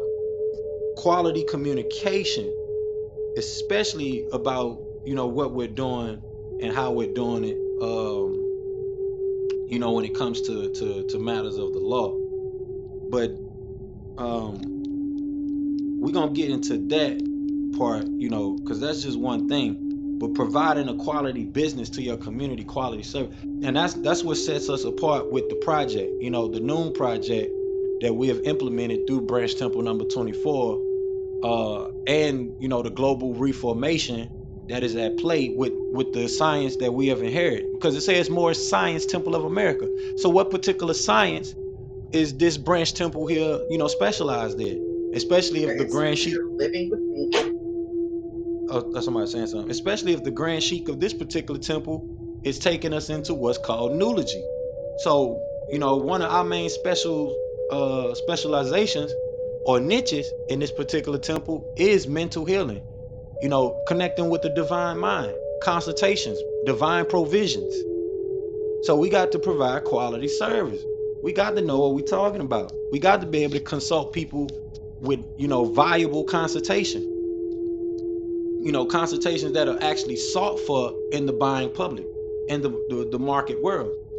And especially in today's market that we have influenced greatly, and we should see our influence, which is, talked about in the literature from the prophet, called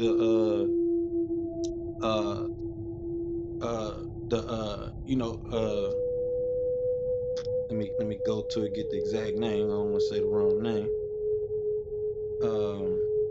The industrious acts of the Muslims or the peacemakers, that he mentioned. We are 700 years ahead of the whole entire world, and that was in the 700s.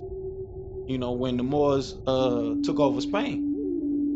We was ahead of time then. We was ahead of time even before that. And guess what's going on today? But if we're going to have a marketplace for ourselves, we got to come together with actual services that the buying public will, be attracted to, marketable services. This is where you go back to what me and the doctor was talking about earlier, that, it's one thing to be marketable, but quality also includes being integrable, having a service of integrity. So we just don't want to sell anything. We want to really harness, the skills. We want to have the skills, the knowledge behind what it is that we're offering and services that we're offering, and it provides a actual long-term value. Um, especially like we was mentioning earlier that there's not a lot of us that are in that investment banking field. It's not many billionaire families, melanated or Moorish billionaire families. So this is where we come in and setting a true example of creating an economy of scale as a people.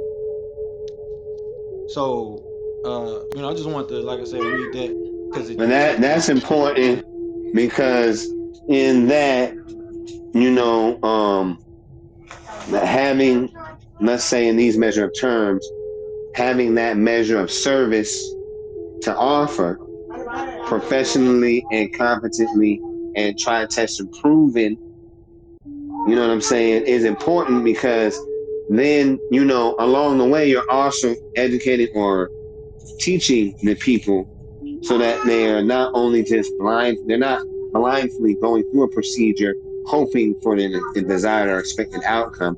They're, professionally being guided through a procedure and learning what that process is, that they may have the full understanding of what it is they are involved in. You know what I mean? And what processes of services they are exactly receiving from this said temple.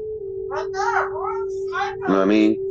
that's right. And the service is also, as you said or expressed, a marketable product or service that not only can be monetized, but in the same breath provide that we want to say that foundation of knowledge and status that the people would need, that they can also market or monetize in a sense. Not that that's the primary objective, but that comes along with business commerce.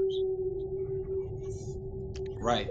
That's right. That's right. And like the prophet said, if you don't have a treasurer, you don't got nothing. So if we don't got, money going in and out back toward the temple, toward our treasury, because that's what he was speaking toward. It's one, forget about that $1 and dollar value of service. You need to be concerned about, providing quality services that, the funds get back to us and our economy, us and our treasury as a people. Not just that $1 service, you know what I mean? Because it takes finance to uplift the nation, y'all. So with that, let's jump to this Dred Scott situation. Um, that we left off on section 3. I'm not sure if y'all two really caught uh the last time we was talking about it, but when y'all get a chance, just go back and listen to that holy day from 2 holy days ago, because that's when we really kicked it off. And then, like I said, it got real intense.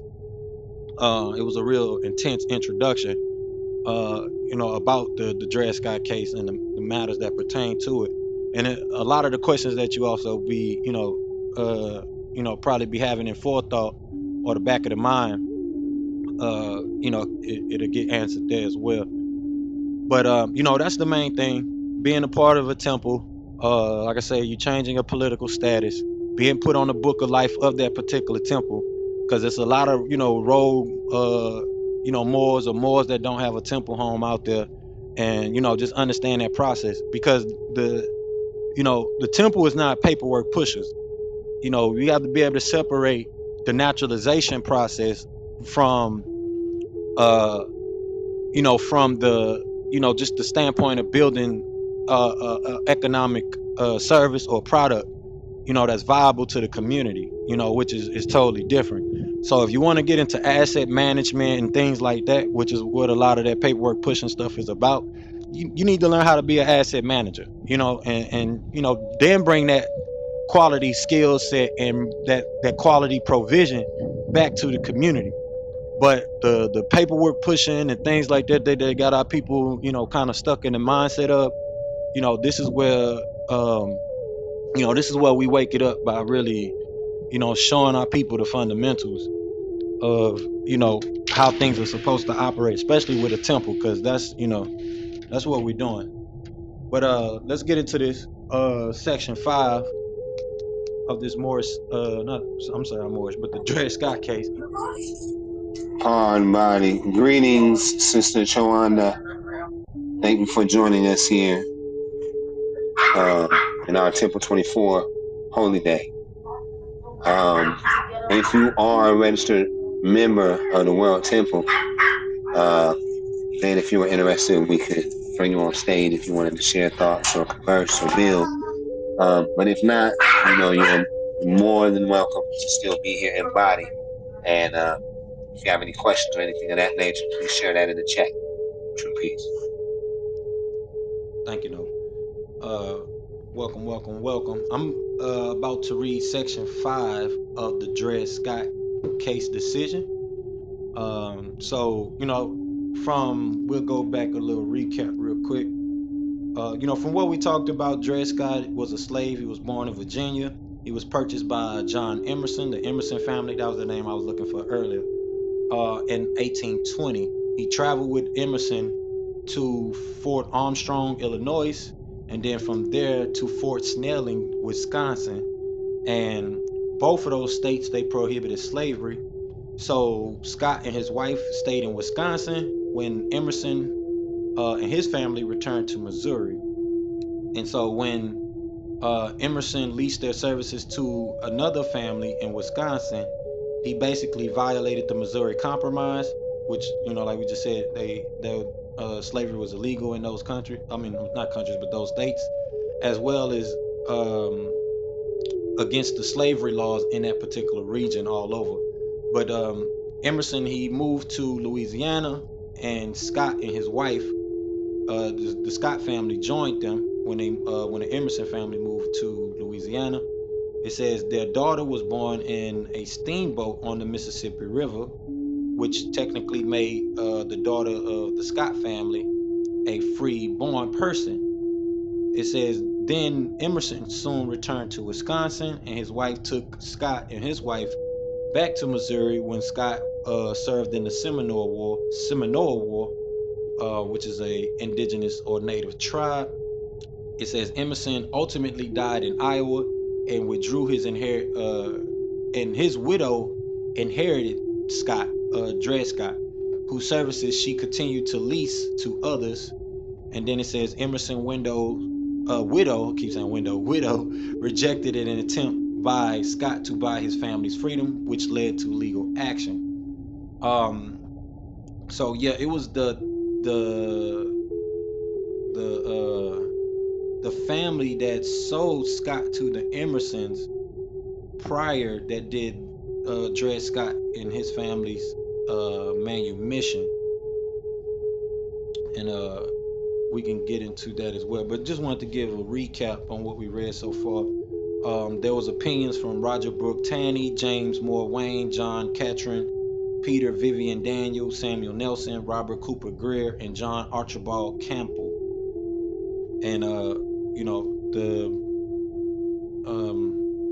the correspondences or concurrences was done by Samuel Nelson and Robert Cooper Greer. And then you had two dissenters, Benjamin Robinson Curtis and John McLean.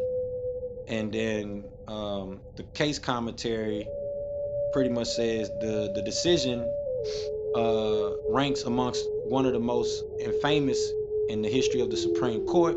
It is important to remember that it is simply rationalized the prevailing social system in a large part of the United States at the time. It says Taney's florid rhetoric seems an attempt to conceal the flimsy logic of his argument, which was discarded within a few decades and no longer carries any weight. It says, fortunately for Scott, one of the sons of his first master purchased his freedom shortly after this decision. It says he worked in a hotel in St. Louis until his death later in the 1850s. His widow survived into the 1870s, witnessing the defeat of Taney's vision by the 13th and 14th Amendments. So they said this case or the decision of Brother Taney, which we read over in two holy days ago that it says a free Negro of the African race whose ancestors were brought to this country and sold as slaves is not a citizen within the meaning of the Constitution of the United States. When the Constitution was adopted, they were not regarded in any of the states as members of the community which constituted the state and were not numbered among its people or citizens. Consequently, the special rights and immunities guaranteed to citizens do not apply to them, and not being citizens within the meaning of the Constitution, they are not entitled to sue in that character in a court of the United States, and the circuit court has not jurisdiction in such a suit. So this is why we're coming back to this, because like I said, some of our people have a misunderstanding of what that recent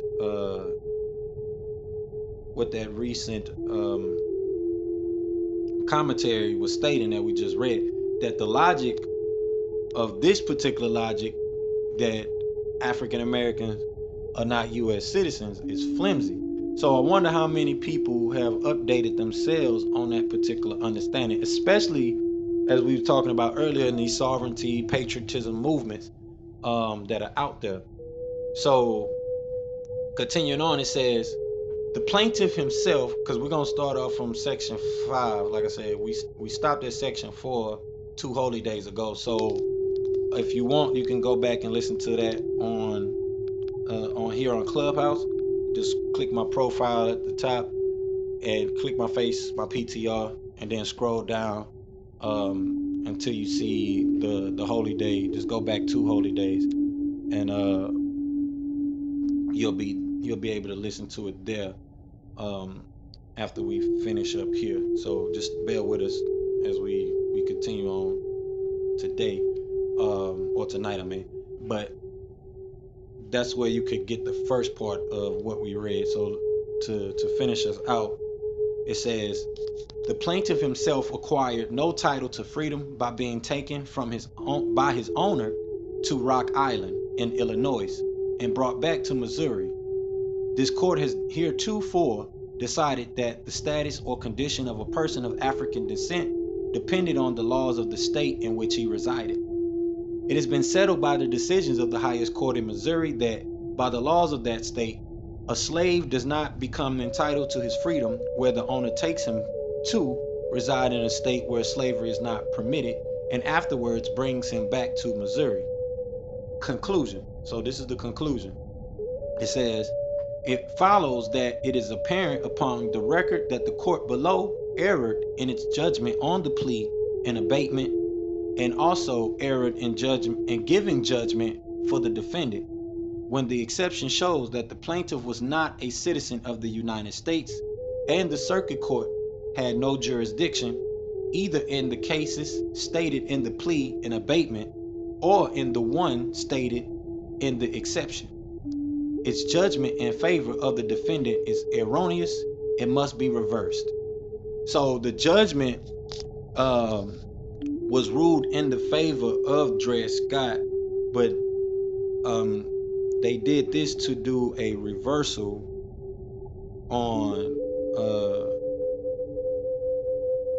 on a case, and that was you had the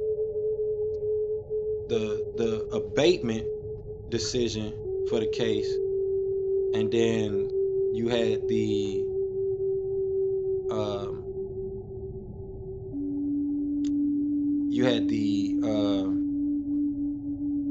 because it used the term abatement here.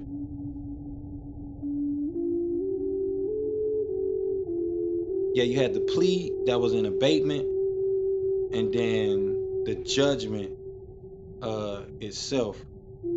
So it's saying it erred in the judgment on the plea, and then it erred also in the judgment of the case itself, because they were saying there was no jurisdiction, and the abatement was lessen.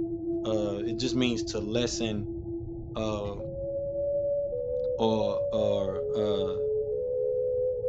basically lessen the plea in that particular sense. So whatever the plea was for that particular issue in the case, they were going to lessen it or turn it down, either or.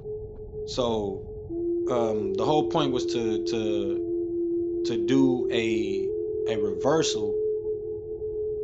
That was the whole point with Tanny and the other those that had opinions on the case, with saying that, you know, this case needs to be reversed because basically Dred Scott won, and they were saying he didn't have jurisdiction to sue Emerson's wife at the time because of, you know, going from the two territories that he went to, and then bringing him back to Missouri. So continuing on, it says this case was brought up by writ of error from the Circuit Court of the United States for the District of Missouri. It was an action of trespass, v. et armis, instituted in the Circuit Court by Scott against Sanford. Prior to the institution of the present suit, an action was brought by Scott for his freedom in the Circuit Court of St. Louis County, or State Court, where there was a verdict and judgment in his favor. On writ of error to the Supreme Court of the state, the judgment below was reversed and the case remanded to the Circuit Court, where it was continued to await the decision of the case now in question. The declaration of Scott contained 3 counts. 1, that Sanford had assaulted the plaintiff. 1, that he had assaulted Harriet Scott, his wife. And 1, that he had assaulted Eliza Scott and Lizzie Scott, his children. Sanford appeared and filed the following plea. So this is the plea coming from Sanford, Dred Scott versus John F. A. Sanford, plea to the jurisdiction of the court. This was in April 1854. And it says, and the said John F. A. Sanford, in his own proper person, comes and says that this court ought not to have or take further cognizance of the action aforesaid, because he says that the said cause of action in each of every of them, if any such have accrued to the said Dred Scott, accrued to the said Dred Scott out of the jurisdiction of this court, and exclusively within the jurisdiction of the courts of the state of Missouri, for that, to wit, the said plaintiff, Dred Scott, is not a citizen of the state of Missouri, as alleged in his declaration, because he is a Negro of African descent. His ancestors were of pure African blood and were brought into this country and sold as Negro slaves. And this, the said Sanford, is ready to verify. Wherefore, he prays judgment whether this court can or will take further cognizance of the action aforesaid. So Sanford like, hey, he can't sue me because he's a Negro. How y'all let him sue me? That's his standing, right? So it continues on, says, to this plea, there was a demur in the usual form, which was argued in April 1854, when the court gave judgment that the demur should be sustained. So a demur is an objection. It says a demur is an objection that an opponent's point is irrelevant or invalid while granting the factual basis of the point. So that's what a demur is. So basically Sanford is saying Dred Scott points is irrelevant, and here are the reasons and points of facts why. It says, in May 1854, the defendant, in pursuance of an agreement between counsel and with the leave of the court, pleaded in bar of the action. So they pled to bar or stop this particular action.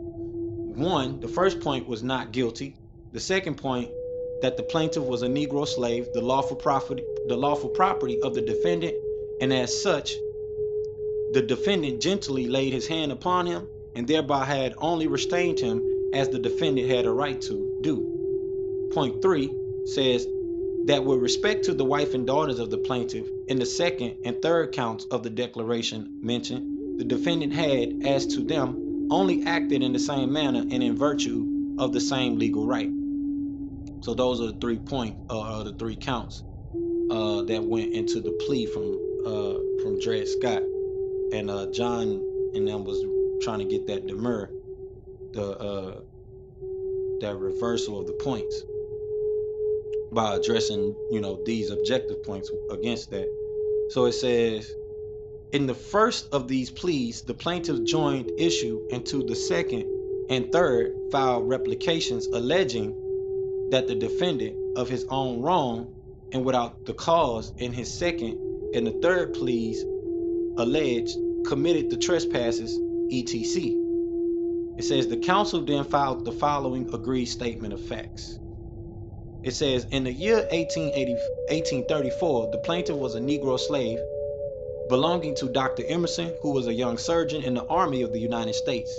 In that year, 1834, said Dr. Emerson took the plaintiff from the state of Missouri to the military post at Rock Island in the state of Illinois and held him there as a slave until the month of April or May 1836. At the time last mentioned, said Dr. Emerson removed the plaintiff from said military post at Rock Island to the military post at Fort Snelling, situate on the west bank of the Mississippi River in the territory known as Upper Louisiana, acquired by the United States of France. The United States of France. Did y'all hear that one? Yeah, I'm sitting here running back to my phone because I'm like, the United States of France. The United States of France. That's why y'all Like, got to go back and listen to that first replay. That first time we went over this, or the first part, the first half of this case. And I'm gonna go over the other details as well. But y'all want to go back and listen to that every point because, like I said, it was intense. Continuing on, it says, and situate north of the latitude of 36 degrees, 30 minutes north and north of the state of Missouri, said Dr. Emerson held the plaintiff in slavery at Fort Snelling from said last mentioned date until the year 1838. In the year 1835, Harriet, who is named in the second count of the plaintiff's declaration, was the Negro slave of Major Teleferro, who belonged to the Army of the United States. In that year, 1835, said Major Teleferro took said Harriet to said Fort Snelling, a military post, situated as hereinbefore stated, and kept her there as a slave until the year 1836, and then sold and delivered her as a slave at said Fort Snelling unto the said Dr. Emerson. Hereinbefore named, said Dr. Emerson held said Harriet in slavery at said Fort Snelling until the year 1838. In the year 1836, the plaintiff and said Harriet at said Fort Snelling, with the consent of said Dr. Emerson, who then claimed to be their master and owner, intermarried and took each other for husband and wife. Eliza and Lizzie, named in the third count of the plaintiff's declaration, are the fruit of that marriage. Eliza is about 14 years old and was born on board the steamboat Gypsy, north of the north line of the state of Missouri and upon the river Mississippi. Lizzie is about 7 years old and was born in the state of Missouri at the military post called Jefferson Barracks. In the year 1838, said Emerson removed the plaintiff and said Harriet and their said daughter Eliza from said Fort Snelling to the state of Missouri, where they have ever since resided. Before the commencement of this suit, Dr. Emerson sold and conveyed the plaintiff, said Harriet, Eliza, and Lizzie to the defendant as slaves, and the defendant has ever since claimed to hold them and each of them as slaves. At the times mentioned in the plaintiff's declaration, the defendant, claiming to be owner as foresaid, laid his hands upon said plaintiff, Harriet, Eliza, and Lizzie, and imprisoned them, doing in this respect, however, no more than what he might lawfully do, if they were of right his slaves at such times. Further proof may be given on the trial for either party. It says, it is agreed that Dred Scott brought suit for his freedom in the Circuit Court of St. Louis County, that there was a verdict and judgment in his favor, that on a writ of error to the Supreme Court, the judgment below was reversed, and the same remanded to the Circuit Court, where it has been continued to await the decision of the case. In May 1854, the cause went before a jury who found the following verdict. So this is the verdict. It says, as to the first issue joint in this case, we of the jury find the defendant not guilty. And as to the issue secondly above joined, we of the jury find that before and at the time when, etc., in the first count mentioned, the said Dred Scott was a Negro slave, the lawful property of the defendant. And as to the issue thirdly above joined, we, the jury, find that before and at the time when, etc., in the second and third counts mentioned, the said Harriet, wife of said Dred Scott, and Lizzie, the daughters of the said Dred Scott, were Negro slaves, the lawful property of the defendant. It says, whereupon the court gave judgment for the defendant after an ineffectual motion for a new trial. The plaintiff filed the following bills of exceptions. So these are the exceptions that I think were filed after. It says, on the trial of this case caused by the jury, the plaintiff, to maintain the issues on his part, read to the jury the following agreed statement of facts. It says, no further testimony was given to the jury by either party. Thereupon the plaintiff moved the court to give to the jury the following instructions. It says that upon the facts agreed to by the parties, they ought to find for the plaintiff. The court refused to give such instructions to the jury, and the plaintiff, to such refusal, then and there duly accepted. The court then gave the following instructions to the jury on motion of the defendant. The jury are instructed that upon the facts in this case, the law is with the defendant. The plaintiff accepted to this instruction. Upon these exceptions, the case came up to this court. So that was I guess the end of that part, and that's how it ended up where it ended up, all the way up to 1857 when the case was decided over. But as the commentary said, later on, the 13th and 14th Amendment, the 13th and 14th Amendment, and I put that link to what we're reading in the chat as well. But let me go back, because I gotta get the other link so we can go over some more the closing out details of this. But you know, as it said that and I'm gonna put this link in the chat as well. So I thought it was gonna be longer than that, y'all. I really did. But since it's not, we did go through that kind of. I thought it was long. I ain't gonna lie. I said there, I'm like, it's gonna be a long case to read. But we can wake it up. Y'all bring the nobles up. They sit down there in the audience in the gooey, man. Got Noble Simone and Noble Jackie up here. They down in the gooey. Peace and blessings, y'all. Happy holiday. I sent y'all the invite.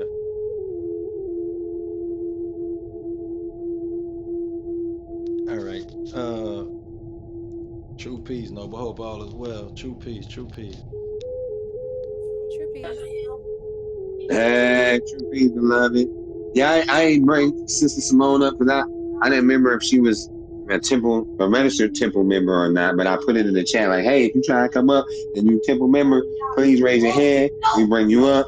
If not, if you have any questions or anything, throw it in the chat because it's wide open and we can build. Oh yeah. She is an honored guest in the temple, and then Sister Jackie as well. He must have. There you go. Oh, there you go. Yeah, Noble Jackie as well. They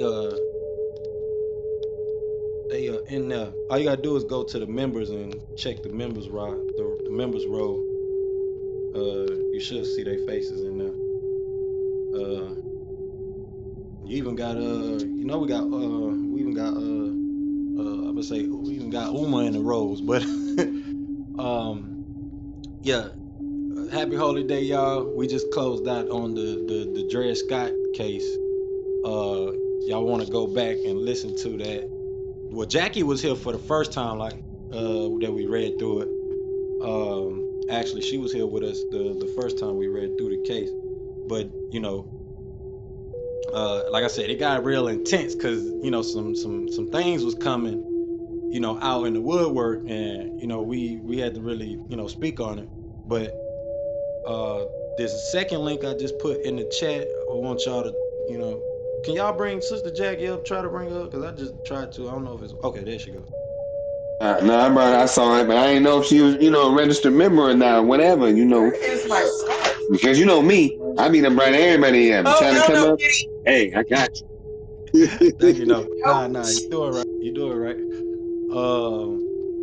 But yeah, it got a little intense because it's sort of what you were saying earlier about just the rebel nature, and it comes out in different ways. And it give me a chance to kind of touch back on it because especially with us that are more endowed with the holy tablets and those Sumerian tablets and things like that that have been translated by the master teacher. We understand that those that were sent to rebel were actually or to rebel against the lower self that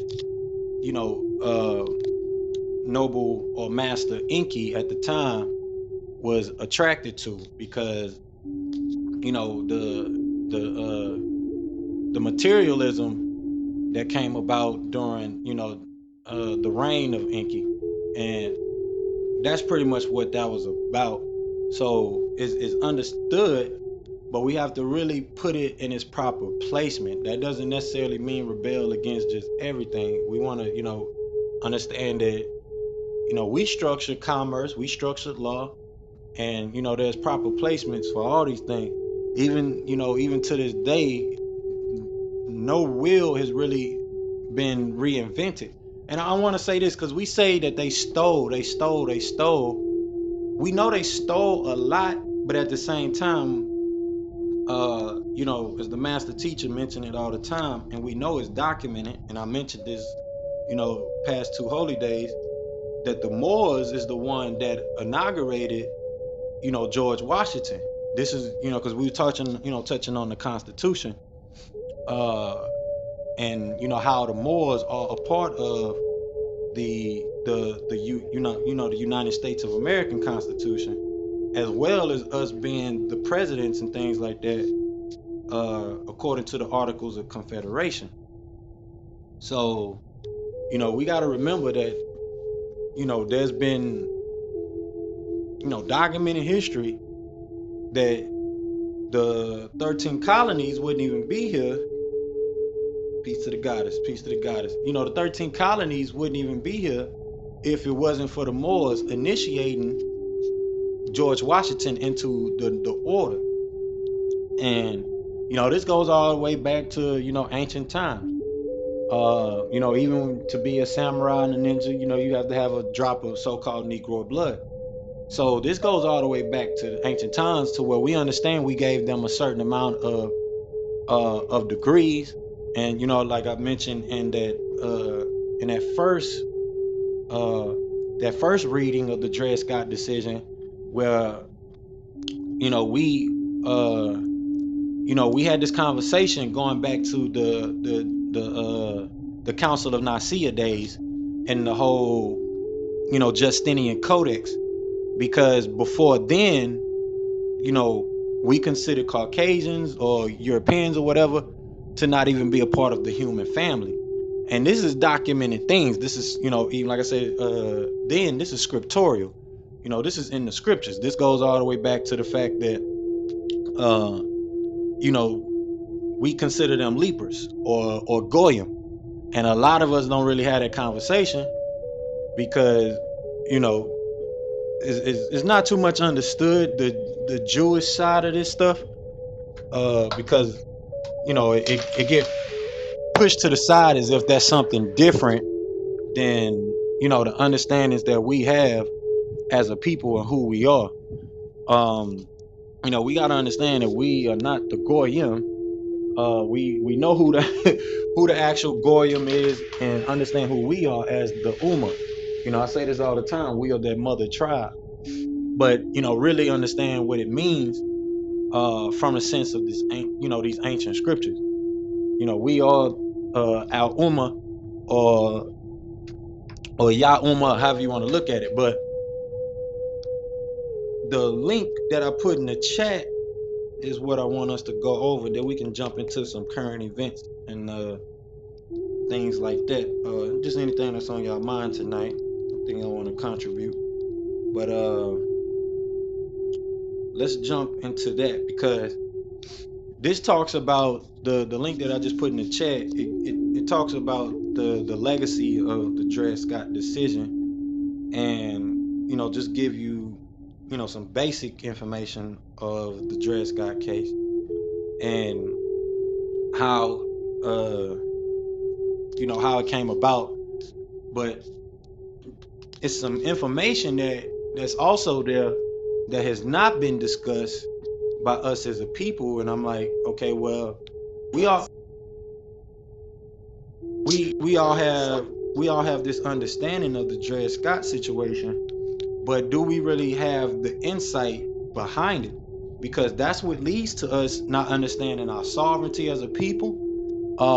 You know, and you know, these laws, the cases, especially with the Papa Bull Intercatera, which takes you to the discovery doctrine or the doctrine of discovery. And in school, you know, we was taught about it as manifest destiny. Now, some of us wasn't taught this in school because this is what came up, you know, in the first part of us going into the decision. But you know, I'm sure a lot of us heard of manifest destiny. If you haven't, I'll put that link in the chat again before we close out. But you want to look up manifest destiny as well as the doctrine of discovery or the discovery doctrine, and you know, take a good, you know, good swipe and read of that, and just, you know, get acclimated with the information behind it. And you know, we got to bring the conversation out because, like I said, this is what really fuels the rhetoric behind these patriot movements and sovereign citizen movements and things like that, or you know, secure party creditor type movements that our people get caught up in and not really understanding why, you know, it takes us to come together and you know, follow the works of the ancestors that, you know, that did, you know, did these divine works for particular reasons and scripturally. Because it's one thing, you know, like we say all the time, having Part of mine. Islam. In the chat, are those correct? Manifest Destiny and Document of Discovery? Let me see. You just put them in there?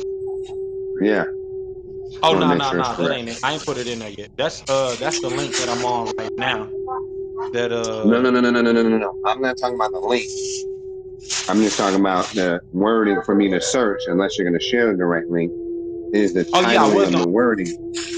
Oh, Yeah, okay. no, yeah, you right. Doctrine of Discovery and Manifest Destiny. Yeah. Doctrine of Those two there. Discovery. Okay. Yeah, yeah, Doctrine of Discovery and Manifest Destiny. Um, and I'm gonna put the links in the chat too as well. But uh Manifest Destiny is basically with, you know, the 13 colonies, and they envision that America was going to be the whole, American continent that would be, you know, the United States of America. and then manifest destiny. Well, that's manifest destiny. But then the doctrine of discovery is tied to the Papapo Intercatera, which was done by the Pope and the papacy, to where they issued this letter bulletin or religious decree that it was free for all peoples of Christendom to take over the land of indigenous peoples globally. So that was a religious decree that got put in place for just So what they considered us as indigenous peoples as heathens. Go ahead, Islam. so does that tie into like what the brother Dane Calloway speaks on, In a if you're sense, familiar with him? Because he speaks I'm of some of those measures of them, in a sense, writing themselves. But again, then that brings to trigger the remembrance of, well, nothing that they did was done. Nothing that they did or everything that they did was done with permission from us, versus them just acting of their own accord. yeah, that ties into Brown versus the border education and other cases. But I'm gonna get the links and put them in here in the chat because that's basically it. Yeah, it does tie into that. They wrote themselves Yeah. uh into that particular authority of um eminent domain, a global eminent domain. Right. I'm Right. familiar with Brother Calloway just a little bit, but you know me, I try to stick to I try to stay away from the But conscious community. right, right. But cause I watched some of his stuff, and it's not so much of like the sovereign citizens per se approach of it, but he is very versed in the legalese of the approach, and our natural and national, legal stance or status or position in association with the lands and territories, more specifically here on Turtle Island. You know what I mean? Yeah, I looked into some of his stuff. He talks about uh um like how like the Moors was in authority, and just a lot of the history that we talk about amongst ourselves. But as far as in this particular branch temple, but like I said, I don't really get too in depth with it. But I heard some of his YouTube videos and stuff like that because Elder was trying to put me on him and get me to understand where he was coming from. Um, but I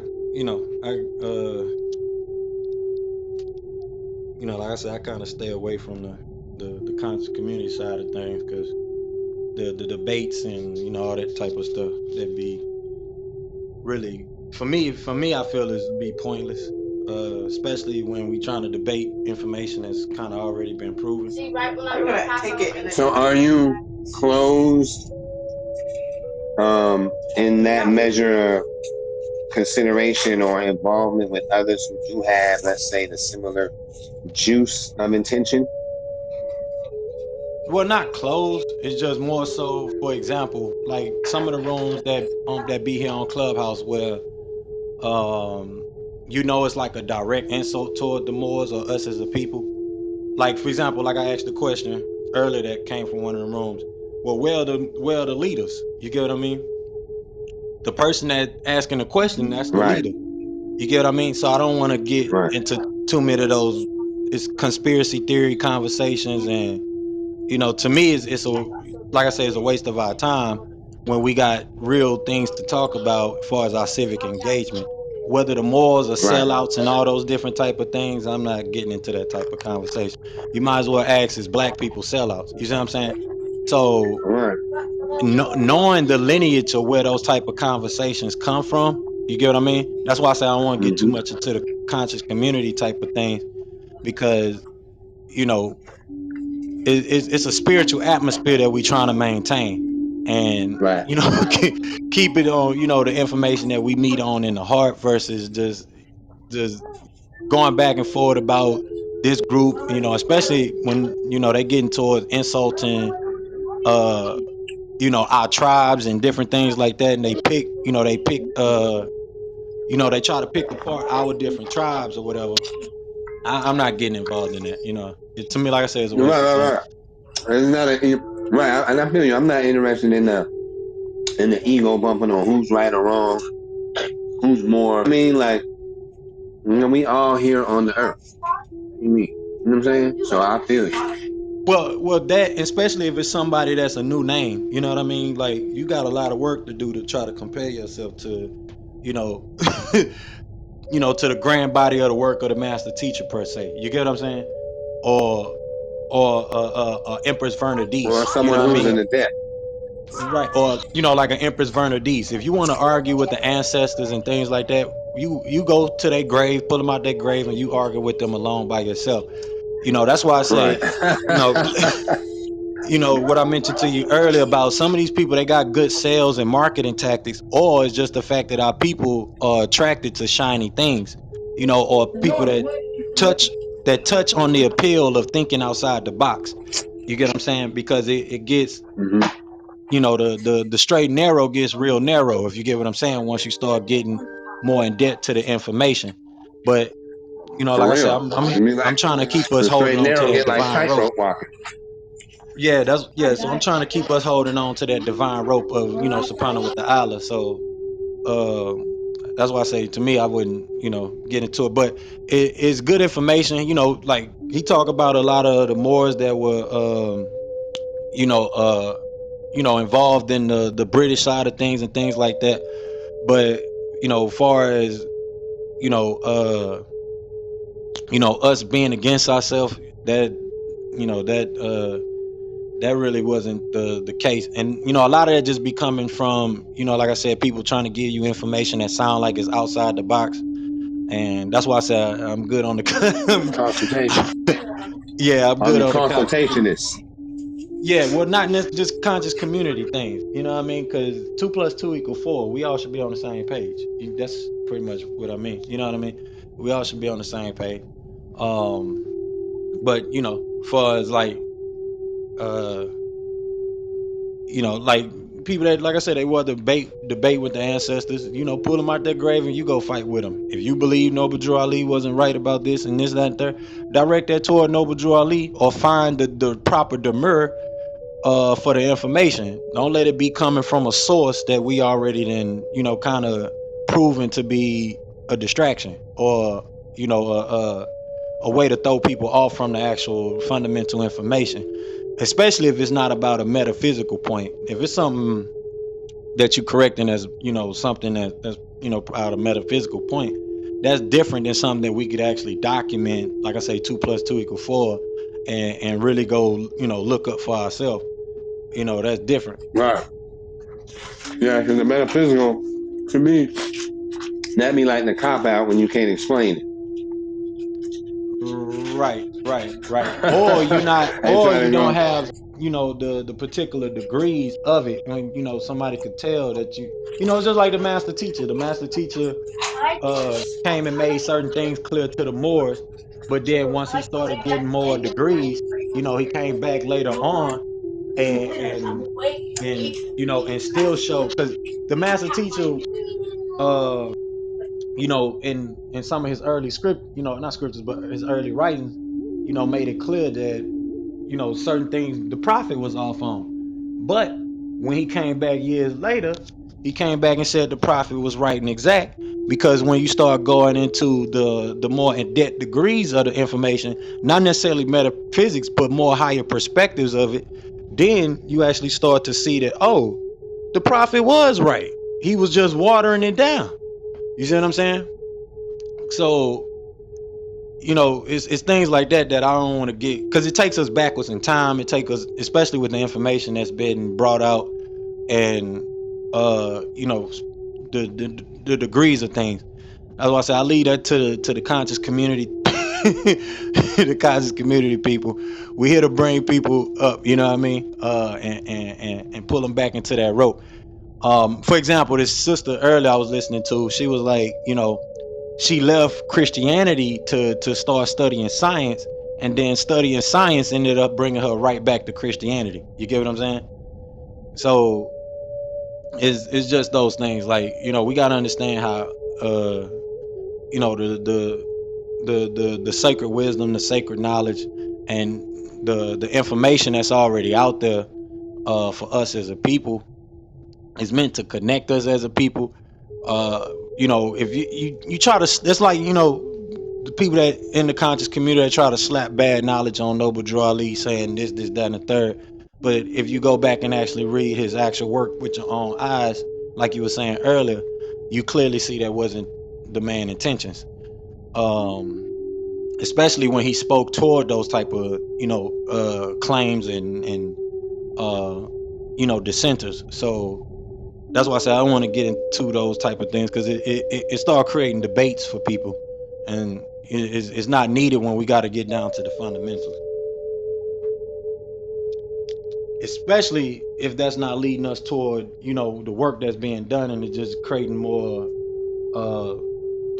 tribalism, if you get what I'm saying. Right. Create more division. Yeah, it's just more tribalism. So what I was getting at on this particular link that I put in the chat is the manumission of the Scott family, because I want to touch on that. It says 2 weeks after Dred Scott lost his case, Irene Emerson quietly transferred ownership of the Scott family to Taylor Blow, the son of his former owner.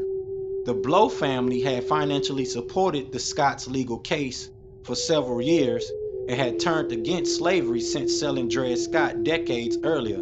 And on May 26, 1857, Taylor Blow manumitted the entire Scott family. So manumission of the Scott family means freedom. That is the legal term for freeing a slave. So when I say the prophet, or when me and Noble Kennick L, we say the prophet, this is what he did for the Moors on a whole national level through the Moorish Science Temple of America. And this is why the prophet said, if you don't believe this is what I did, go ask the Europeans in an intelligible tone and see what they tell you. He said they'll give you a favorable reply. And he said, if they helping me, why not my own people helping me? Because we don't understand this manumission. We don't understand that the private manumission of not Noble Drew Ali, but the Dred Scott family was done through Taylor Blow, which was a former slave owner. It was done in private, because, like I said earlier, that's not the case for today. If we look at it today, are we Negroid, black, and colored? Because they say free blacks. That's even in a lot of documents. And they say free man and woman on the land. That's in documents. So who is the freedman? If we are the freedmen, as they quote unquote call us, and as Kennick L woke it up a couple holy days ago, he mentioned they still go about in secret as Masons, and knowing that they practice Islam or the ancient teachings of Islam in secret, and consider themselves Moriscos in private. So if this is the known secret that we are Moors in the temple or in the lodges, and like I said, the Moors are the ones who inaugurated George Washington into the sacred order, and you had the apology coming from the Queen, I think it was Queen Isabella, or is it the Queen Isabella or Queen Victoria, for the Sun Dry Free Moor Act, which you can find in the replay from 2 holy days ago as well. You find that in there, to where they apologized then to the Moors for the mistreatment and the encroachment of the Treaty of Granada. So there's treaties even before the Treaty of Peace and Friendship that we have. We have the Treaty of Peace and Friendship, but we miss what is the supreme law of this land, because they're standing on the Constitution. We're standing on the supreme law of the land, which is treaties,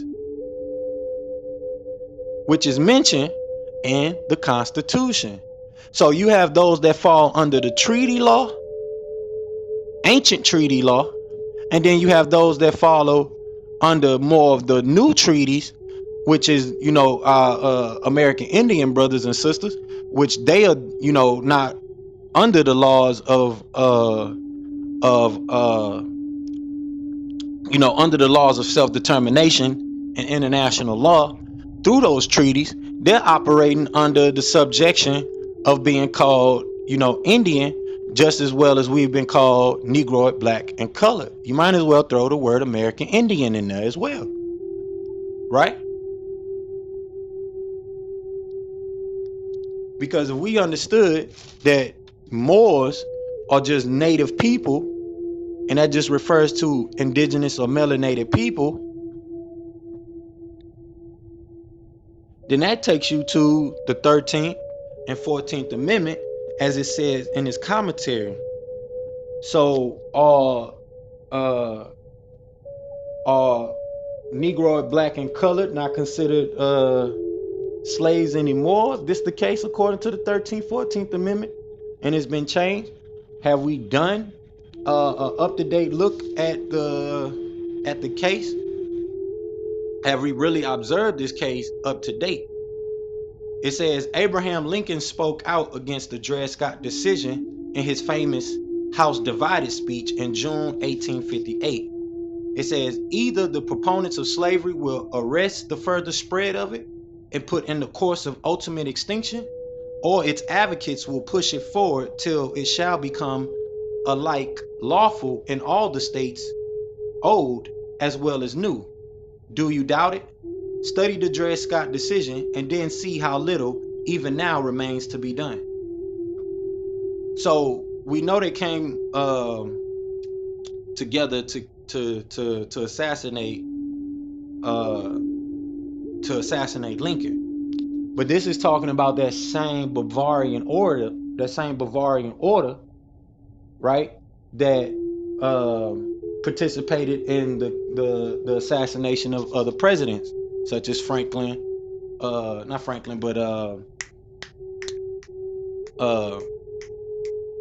Kennedy, and others. But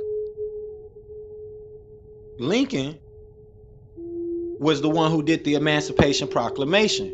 So he announced it, but did he complete it? Somebody had to come in and complete the freeing of the slaves.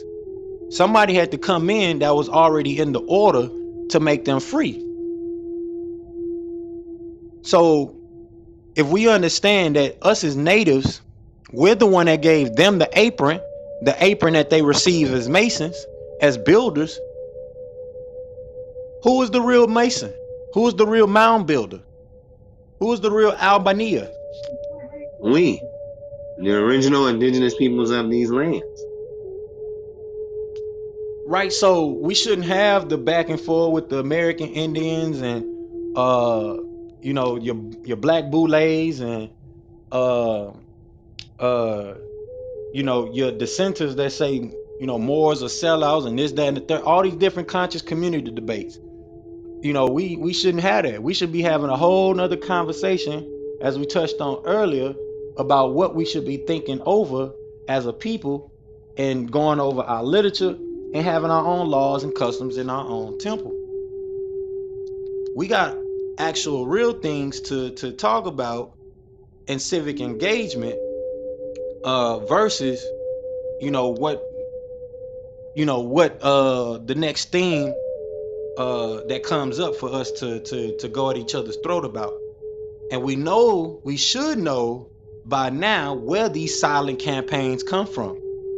Whispering campaigns, where they come from. Because if we understand, when you come into the temple, you're changing your political status. When you come into the temple, you changing your political status. This is one of the things me and Jackie was going into that first part of us going over the Dred Scott decision. This is scripture. This is scripture that you are part of the temple. That you should be in the temple. That's scripture. I think it's 1 Corinthians 3:14. I'm gonna put it back in the chat.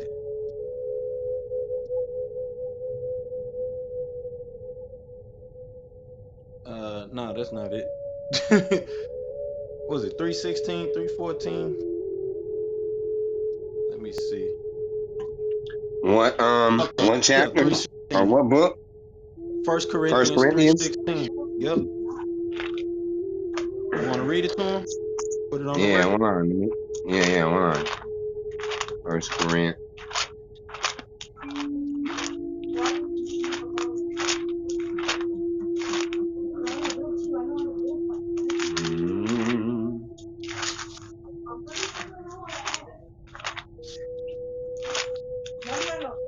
You know he whipping out the real book, y'all. Yeah, you already hear it.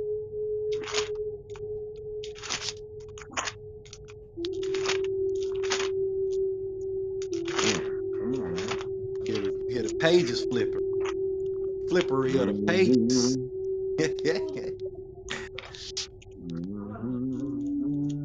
Okay, let me get.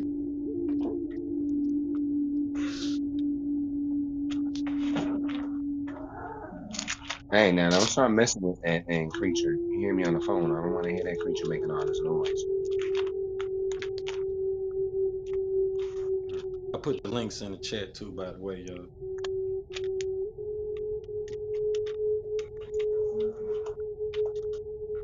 Brother Brian, let me bring you up. True peace, no, I'm sorry. You just, but like I said, y'all gonna want to catch that first part. That was like 2 holy days ago. I didn't go because it wasn't, but I think me and another brother, so I ain't really go into it. But gotta bring it out. We gotta have this discussion. Corinthians 3 what? 3:16, chapter 3, verse 16. It reads in part, know ye not that ye are the temple, that you are the temple of God, quote, and that the Spirit of God dwelleth in you. Just that ayat? Yeah, just that verse. Yep. Or you can I think it's another one that confirmed verse 17 of confirm it. What does verse 17 say? It say, if any, quote, man defile the temple of God, him shall God destroy. For the temple of God is holy, which temple ye are. So we are that temple, right? Like on the side of our heads, they call it a temple. This Right, is the right. temple. This is the That's right. king, and this is the king and queen dome. The dome. This is it, right here. Where the Heavenly Father and the So Divine Mother reside. Pituitary and pineal. Go ahead. I'm about to put in the chat the year of the Bible. That way y'all can see that as well. It says in February 1982, Senator William L. Armstrong and Congressman Carlos Moorhead, funny, sponsored Senate Joint Resolution 165, 96 Statute 1211, House Joint Resolution 487 in the House, a joint resolution authorizing and requesting the president to proclaim 1983 as the year of the Bible. In the United States, 1983 was designated as the National Year of the Bible by President Ronald Reagan. 1983, by President Ronald Reagan by Proclamation 5018, made on February 3rd, 1983, at the annual National Prayer Breakfast. So it says President Reagan was authorized and requested to designate 1983 by Public Law 97-280, Senate Joint Resolution 165, 96 Stat 1211, passed by Congress and approved on October 4th, 1982.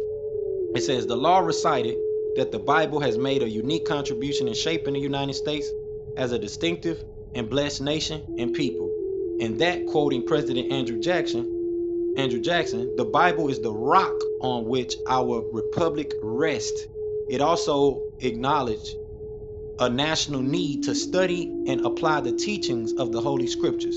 Can we resolve to reach, learn, and try to heed the greatest message ever written, God's Word and the Holy Bible? Reagan asks. Inside its pages lie all the answers to all the problems that man has ever known. So if this was being said by Andrew Jackson, that the Bible is the rock on which the republic rests, then that means the Bible was already law, right?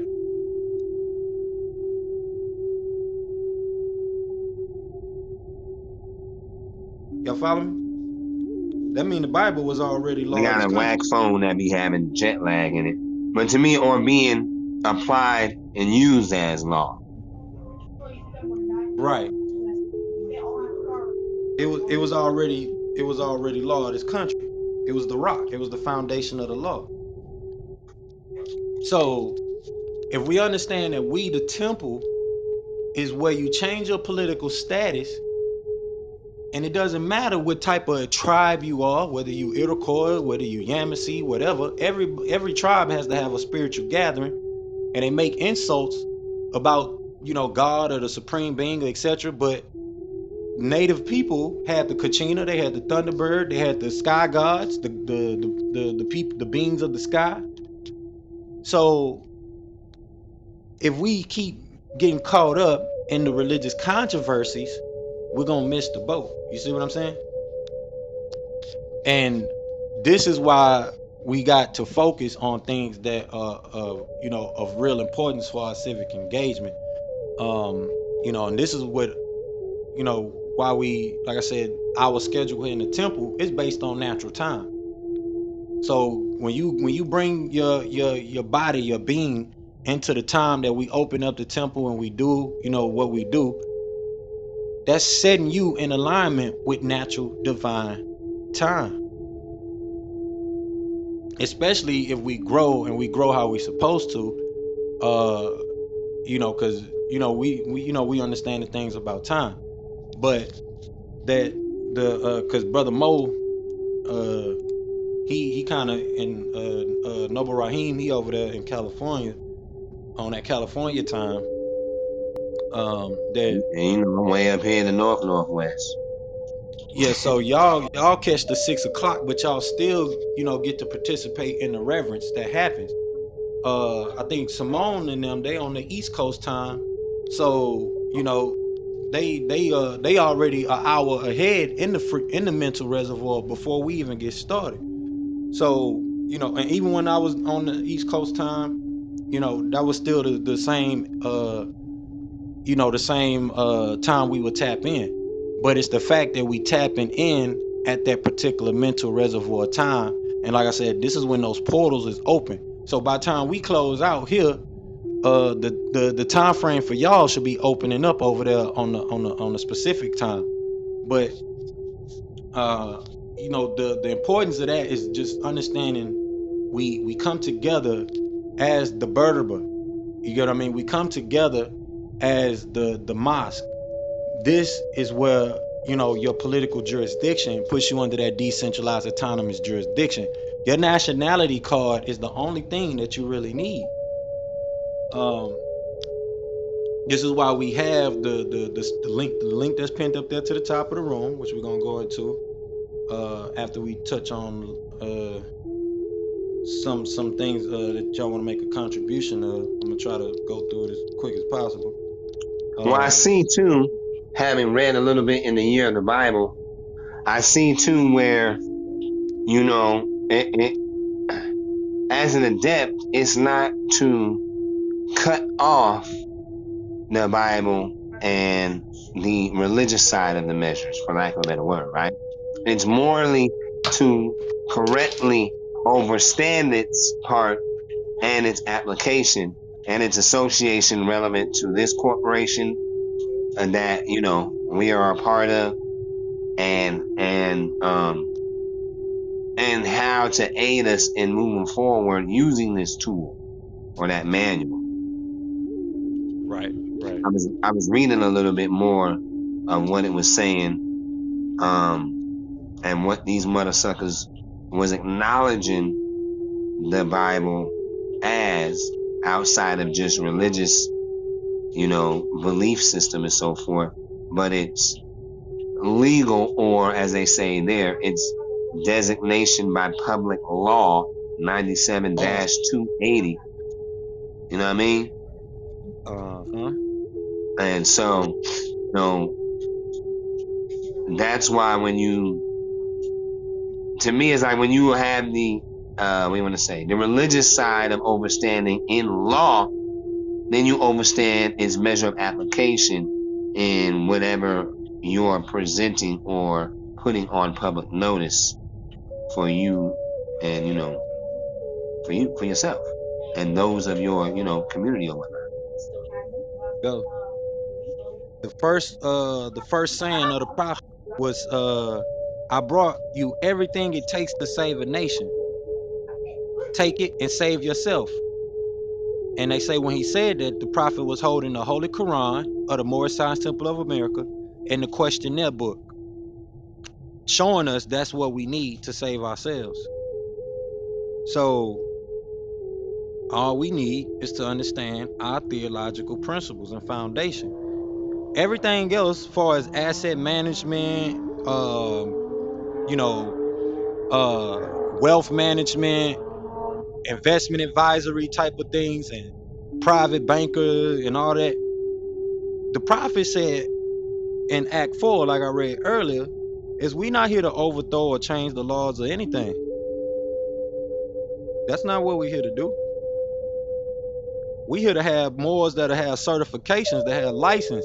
Your driver's license ain't got nothing to do with you being a slave in a system. It got everything to do with you being a beneficiary of being a true American. Not you being they subject or you being a slave or any of those type of things. So when we hear these type of things, we get excited because, like the brother mentioned, like the doctor mentioned earlier, it excites the rebel in us. We want to be rebellious to what we feel is wrong. We want to be revolutionary to that. But we can't be revolutionary without the revelation, as the master teacher taught us, right? It's not the master teacher, like the master teacher say, we don't need a revolution, we need a revelation, right? Right. And we can't be revolutionary radically.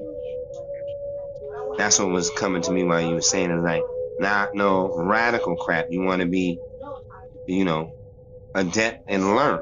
You want to be a learned revolutionary and not no radical, that's just bringing unnecessary attention and measures, and that's misdirecting or misguiding or misleading the people, thinking that a radical revolutionary approach is what's going to, preserve and, give us that measure of longevity stable wise. No. You got to have, or it's incumbent upon us to have a professional and well learned revolutionary approach that, is respected and acknowledged. There you go. And that's where the revelation come in. I'm trying to find which saying it was in here, but the prophet said, don't throw your Bibles away because I'm going to use it to bring down this government. So I want to give y'all the exact one, but it'll take too much time from what we got to do. But this is why, with the link that's pinned there to the top of the room, this is why the first thing we teaching is civic virtues, and then, like I was saying earlier, civic engagement. And this is why being in the classes, doing it yourself, coming together, us creating our own temple jurisdiction, doing what other temples are not really necessarily doing. You have the ability to really show forth, stand on your own, show thyself studied and approved, joining in the temple, doing your own blogs or your own essays and all of that in response to the lessons or assignment, or not assignments, but the assignments, what we call additions. And you creating your own portfolio. You're standing on your own merit. This is a way to build up yourself, and not just yourself. This is why we have the newcomers gathering on Sundays. Is you preparing the guiders of the nation, which is our children, the next generation. The people that got children should be taking the most advantage of this. The most advantage. It's gonna take more than just one person. It's gonna take more than just two people. And we got to have quality services. We got to be learning sales skills, credit development, this, that, and the third. Me and the doctor was talking earlier. Some of us get good at sales early. Some of us get good at understanding the law. But you have to have a trade. You have to have a skill set. A lot of our people wouldn't be going through what they're going through economically if we practice group economics. First thing first is having group economics. The prophet said if we don't have a treasury, we don't got nothing. We had this conversation over and over and over, and we don't have no treasury. We don't have no group economics going. Well, other than too much you see far as from other than what we have officially. It's not too many people that are structured like what we structured, as a temple. And, let alone understanding how we understand it. And put the things on record that we have put on record. The Moorish Temple of America has their own, free national standard at this point. But we have to make it uniform. We have the best demographics. We got the best smart contract out there. You got the most active holders out there.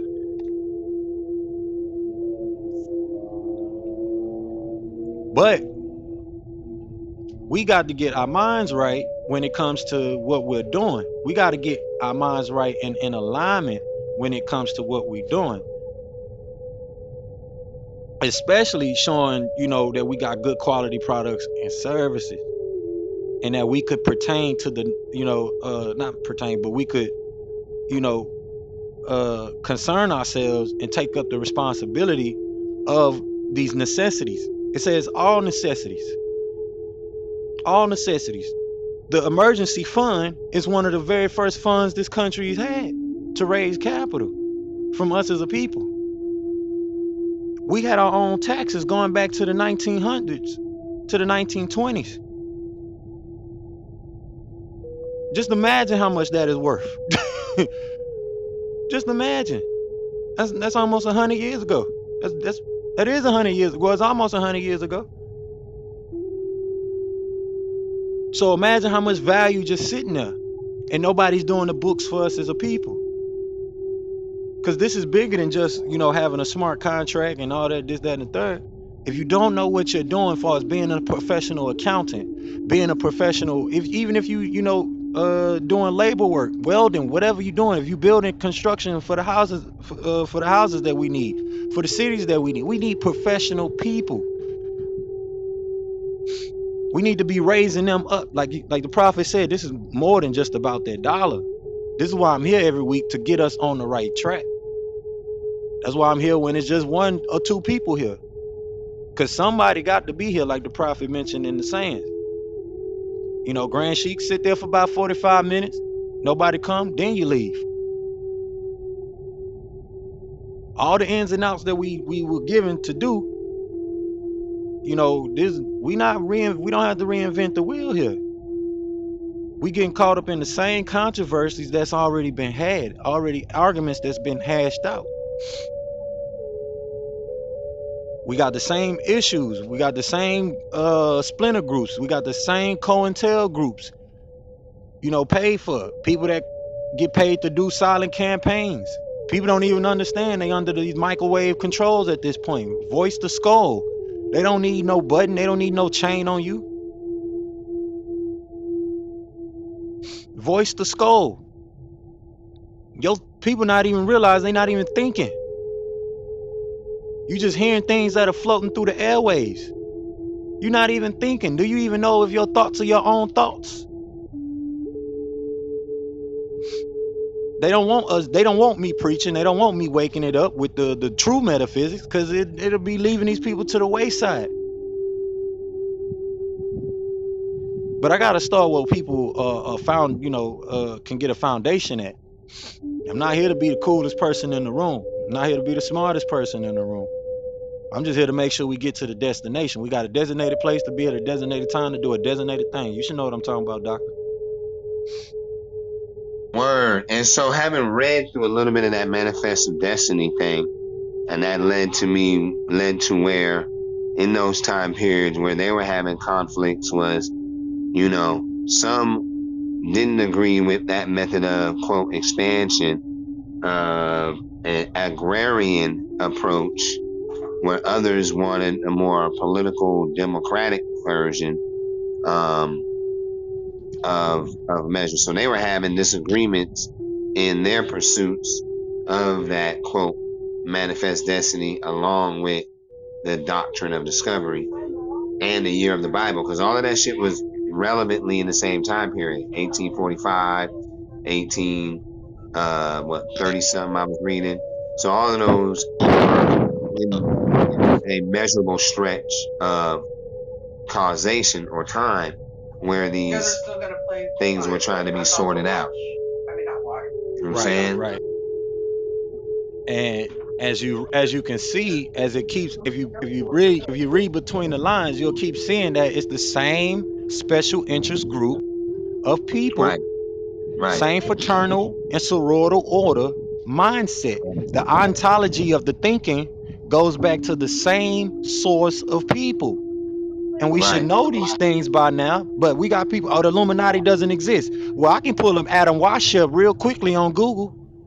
I can Word pull up up. Albert Pike Albert real Pike. quickly Yeah.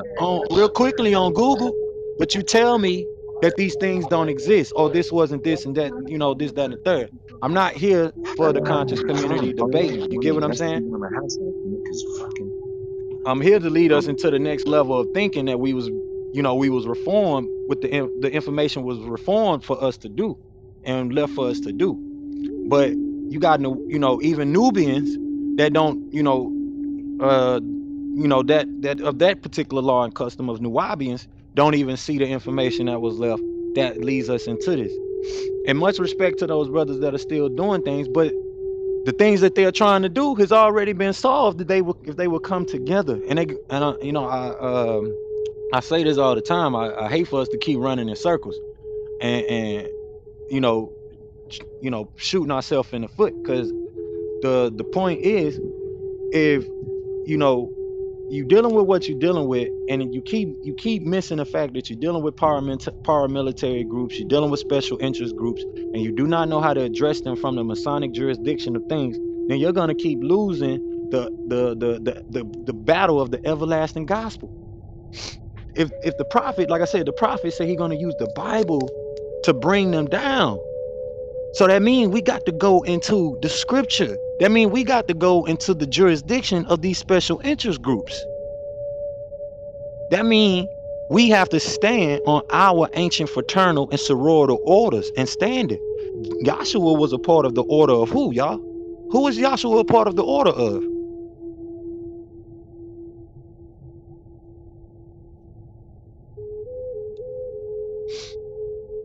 What order was Joshua a part of?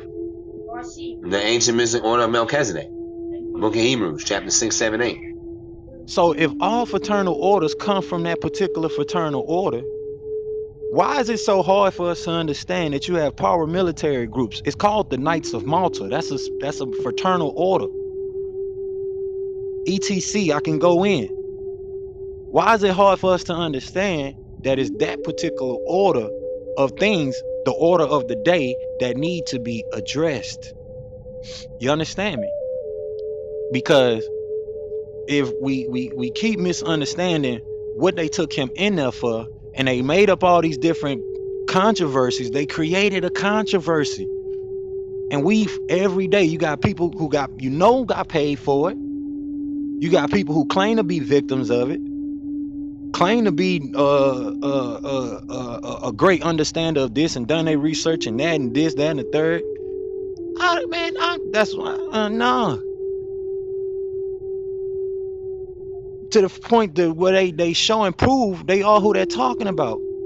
Sounding disgruntled. You can tell when anybody sound disgruntled or sound like somebody who got kicked out from something, or didn't really put their whole heart into it. Like we say all the time, or I try to say all the time here, if a program didn't work for you, especially a workout program or a mental program or whatever it may be, a mindset program, especially these mindset programs, even if they, simple and basic, if that simple and basic mindset program didn't work for you, you didn't do something the right way.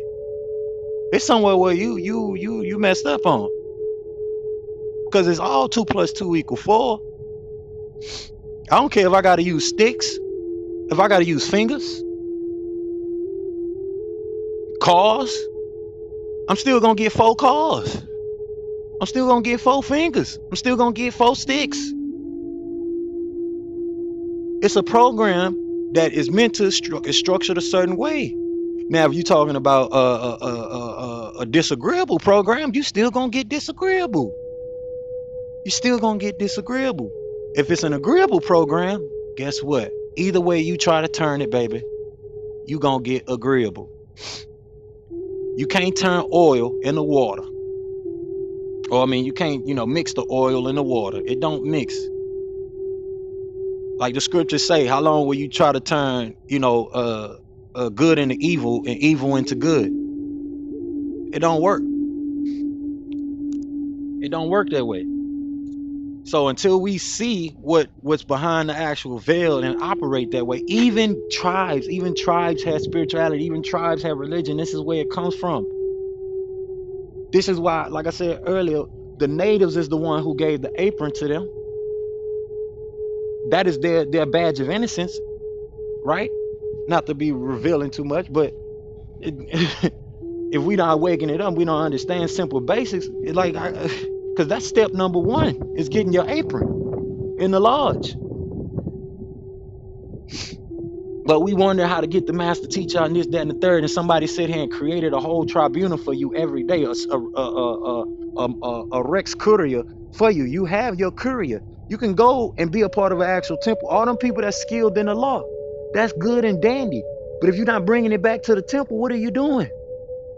If you're not bringing it back to your people, what are you doing? You just like no different than them people who went to college and did bring it back to their community. I'm sorry to sound preacher, but it's I'm out here in the Mother Earth, so and she talking to me, and it's chilly. But yeah, man, we gotta get it straight. We got the temple service meetings every Friday, and we know it's supposed to be open according to the Circle 7, love, truth, peace, freedom, and justice. We know Friday is the holy day of rest for all Muslims and peacemakers all over the world. This is why it's important to be in body. Friday we start at our respective time and we try to end at our respective time. We're supposed to end at our respective time, but sometimes we go a little over. But all ministers, especially ministers, are expected to attend the temple, especially for Fridays, and come together, supplicate, and illustrate, that which the Most High, the Source, Subhanahu wa Ta'ala, has blessed us with. Like I said, we open our meetings according to divine love, truth, peace, freedom, and justice. We don't need no outside congregational guests or any members, ministers, templars, whatever, disrupting the services, especially coming in under the influence of alcohol or any other severe intoxications.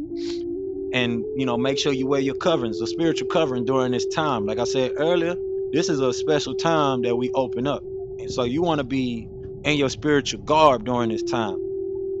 We're not here to play dress up 24/7, go out in the streets and do all that with the fez on and the your Indian feathers and all of that.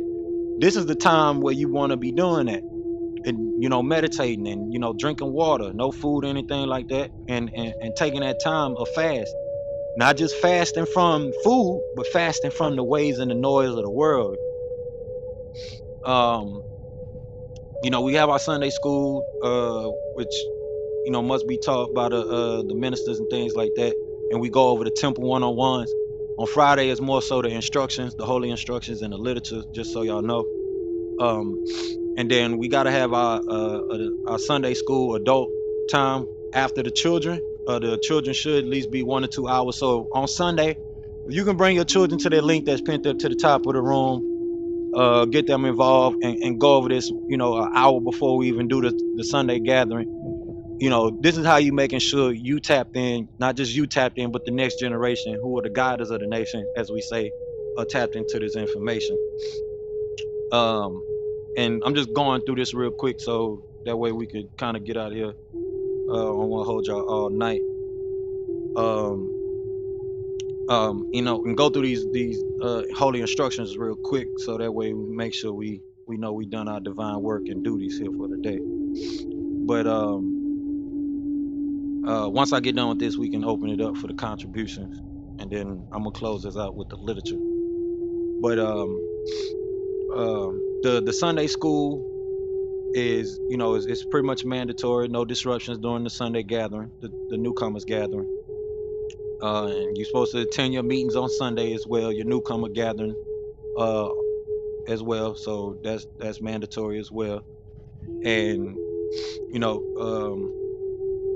you're supposed to be participating in all uplifting acts of the Moorish Science Temple of America. This is for everybody. We talked about that earlier as well. And if you run into any head of a temple, any grand sheik, mufti, whatever they might call themselves, please understand, like we've been talking about these sovereign packages and things like that. That's not what we involved in as Moors. That got nothing to do with us. You're not supposed to be charging anybody for naturalization, and that's why we go over this every Friday to clear this up. Those who contribute to those type of proceedings are not Moors, but robbers. Your temple nationality and membership is free. Kin and kinfolk, brothers and sisters, it is free. This is your public beneficiary trust. It is free. But that don't mean you're not supposed to make contributions once you become a member. That's different. That's different. But coming in and changing your nationality and not changing your nationality, but proclaiming your nationality and putting yourself on record, your political status, that's different. It's different. And as we read, we're not in those times anymore. And that 13th and 14th Amendment helps you out even more, because now those special interest groups cannot classify you as a Negro, this, that, and the third. They have to classify you as a respectable Moor, as nobility, as indigenous nobility, as nobility of this nation, of this landmass. They can't treat you as chattel, slave, property. And it's specifically those special interest groups that do this. It's not the government, it's not the contracts, it's the private sector. Understand that. Public law wise, they gotta follow the law. They gotta treat you as equal as anybody else. Whether you goyim in sackcloth or you are Uma of the mother tribe. And they especially got to treat you upright if you are coming from the mother tribe in Al Uma or the Uma. And continue on the consultation of the Royal Council. To join the Royal Council, you'll be interviewed by us in the Royal Council, and the council got plenty of open seats, but like I said to Doc earlier, I'm not getting involved in the conscious community stuff. There's a lot of stuff that I'm already doing the same thing as the master teacher master teacher has done. Is keep us away from these distracting lights. And we need the same level of people that could at least reach the basic frequency of being tuned into the green light, the true light, as we call it, that sound wisdom.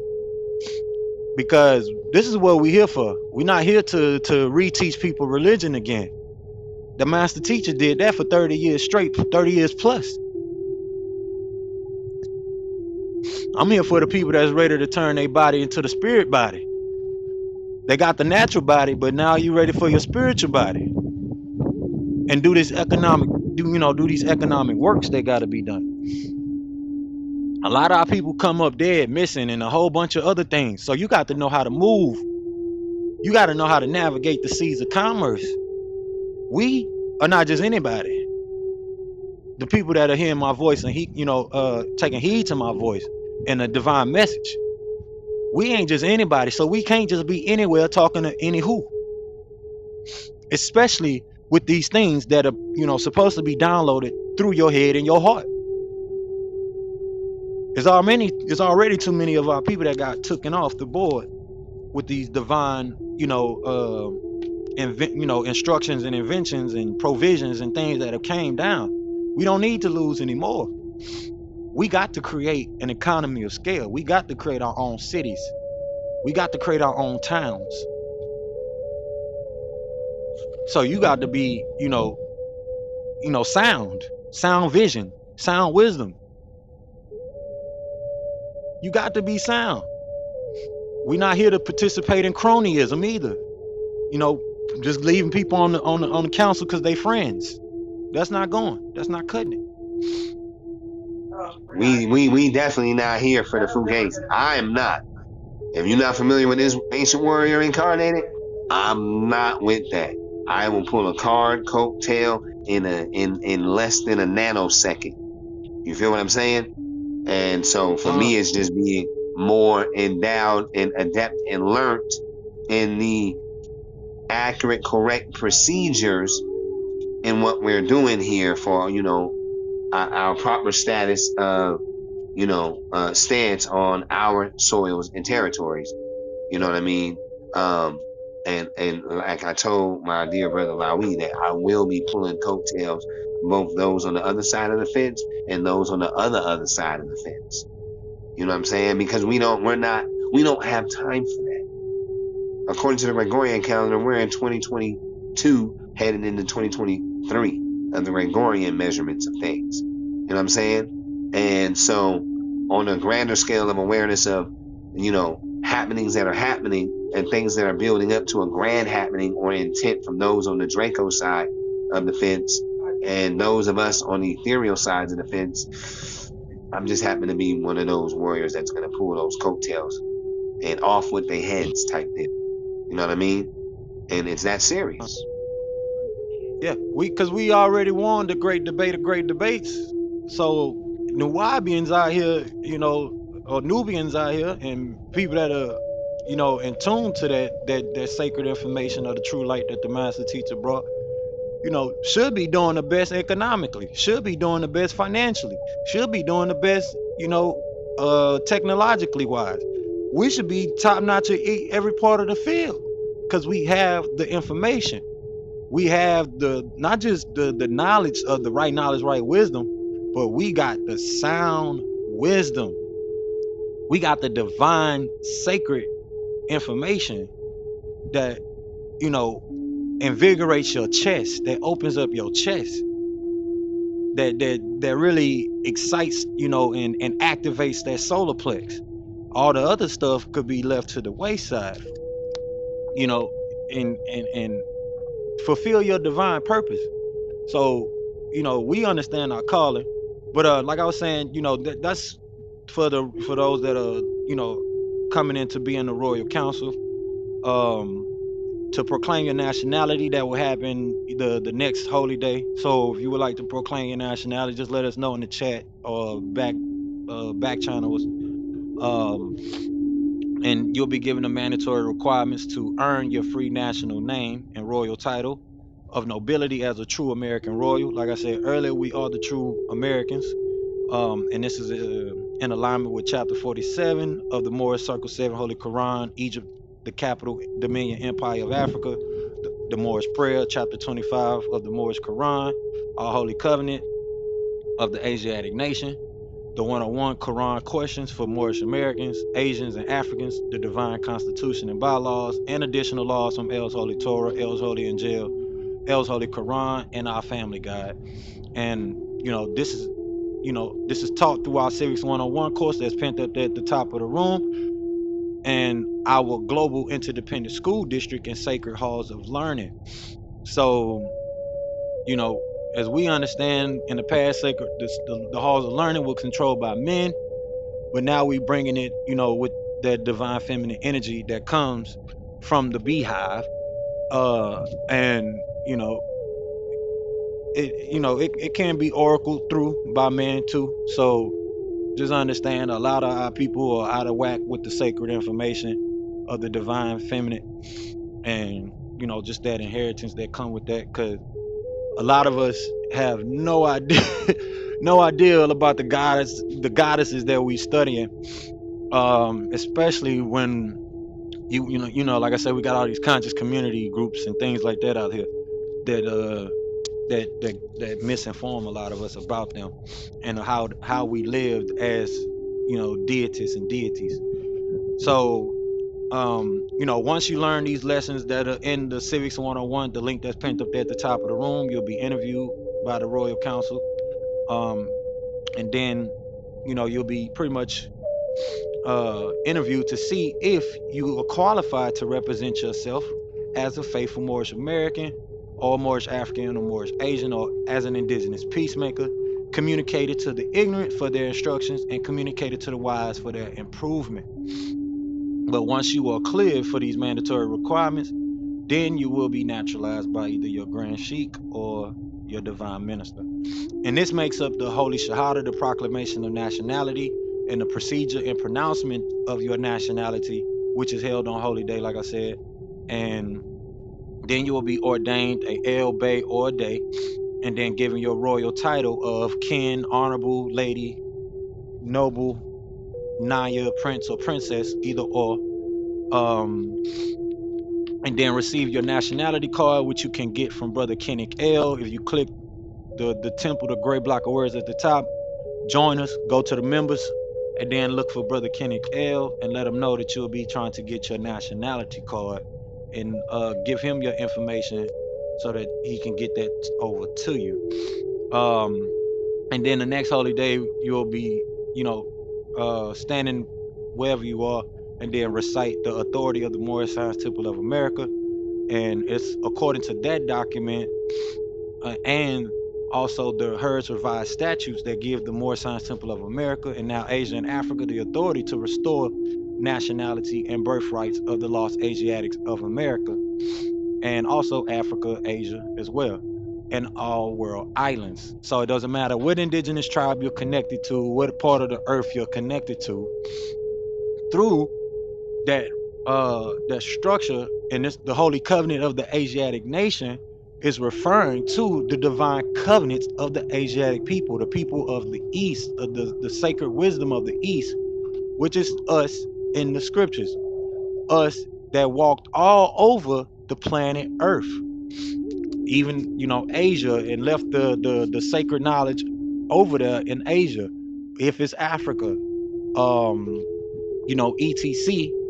Even here in America, because we are those that were born here in the West as those with the sacred wisdom and knowledge of those in the East.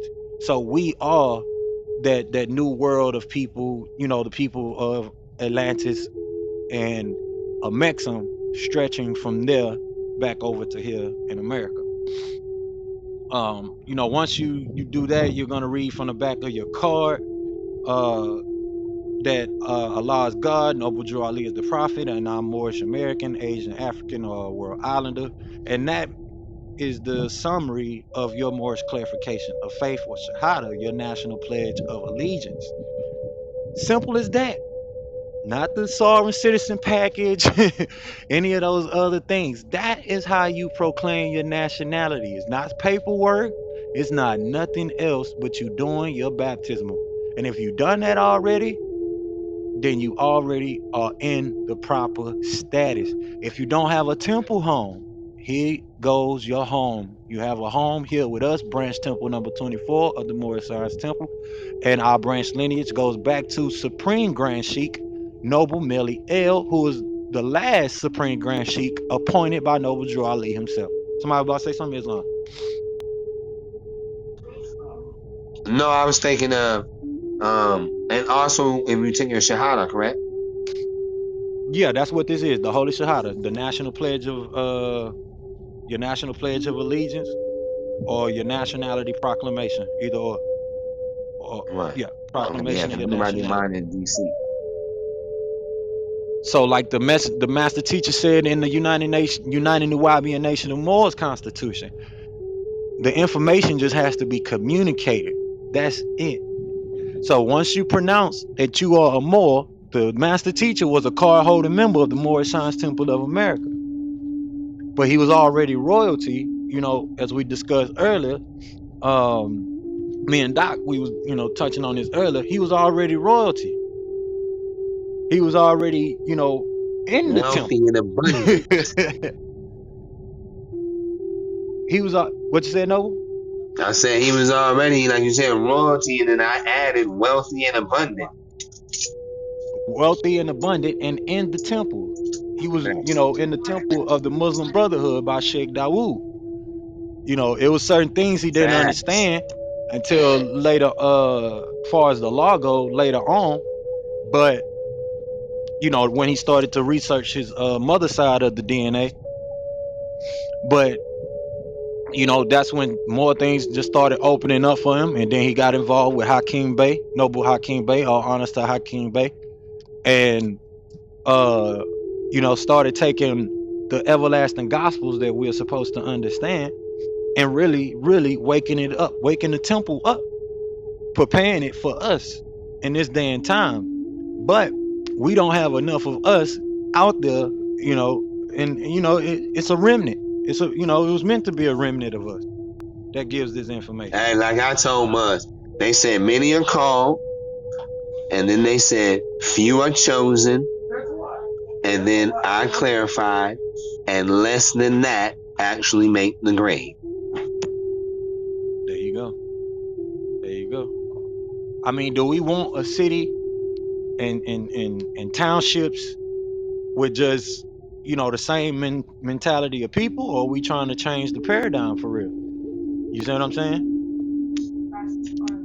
Right, change the paradigm. Because old thinking and old ways won't, that doesn't go with the evolutionary growth of our existence. We evolve, we grow, we expand, we're creators, so there will be, newness coming forth from within us. You know what I mean? Mm-hmm. That of the Like past is a record of remembrance or reminder. If you Islam. fall off, like he said, if you fall off, go back to the Torah. Go back to the law, get reatoned, atonement, and then continue to move forward. It's like a cleansing. Go back, get cleansed, wash the filth off of erroneous knowledge, verbal delusion, etc., those 5 thinking errors, and then, proceed forward. Islam. Like no, I don't know if she's still in the room. Like Noble Simone mentioned before, all this artificial stuff that our people are caught up in. Is that what we really trying to bring to the townships and smart cities that we develop as Moorish people, that we was instructed by the prophet to develop? So, and not just the prophet. This go back all the way to the scriptures and history. We are the we are the civilizers. We are the people who built these cities, especially these ancient cities, all the way up to some modern day towns. Still are the builders, still are the main masons behind these things. So we gotta wake it up. We are the temple. We are the builders of the temple. So with that, the new civilian, your free national name, or the member, you'll be added into the book of life, like we mentioned earlier. Just by enrolling in the Civics 101 course. So it's not that hard to get involved. It's not that hard to do your shahada here. Just raise your hand or leave a message in the chat. Click the link that's pinned up there at the top of the room and say, hey, I want to become a member. You do that by enrolling in the Civics 101. Then you come back on Sunday, the next holy day, and then get your nationality card from Noble Kenneth L. Go through the civics lessons. Word, You you gonna gonna you gonna get those ASAP. civic you gonna get them civic lessons done in about 2 or 3 weeks. But the point of that is, long as you understand the basics that's in those first set of additions or assignments, that's all we're looking for. You got that down verbatim, then we can move forward. You can become a member in the Curia, the royal court, the royal audience. This is not nothing new. They still got royal audience over there before they switched the way they do their jurisdiction of governance over there in England. But the original structure that came from us, even down to the Vatican. But you got to understand, you're the beneficiary of all these things, and it's time for us to, wake it up, keep it as simple as possible as we can. Um, your nationality card and your naturalization application has to be signed by the minister uh, that you're joining the temple of, and that hers revised statute, the Religious Corporation Act that we talked about just went over a second ago.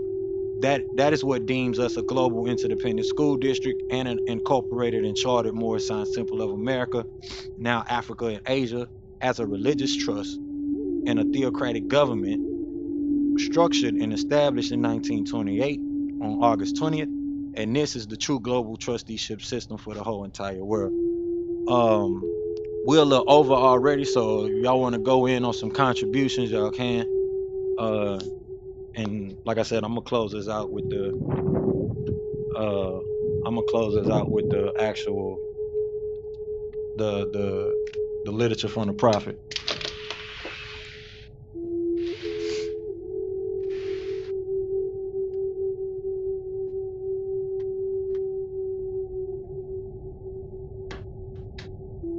Yeah, but the floor is open, Moors. I'm sorry. Y'all can go ahead. Anybody want to chime in anything or they want to talk about? Bring to the awareness of the peoples.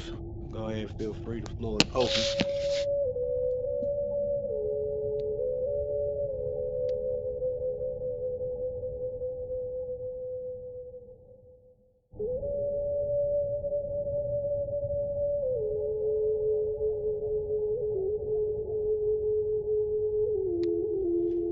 All right. Ain't nothing on y'all mind this week? I know me and Doc, we've been going in for a couple hours already. uh, and the things that's been going on.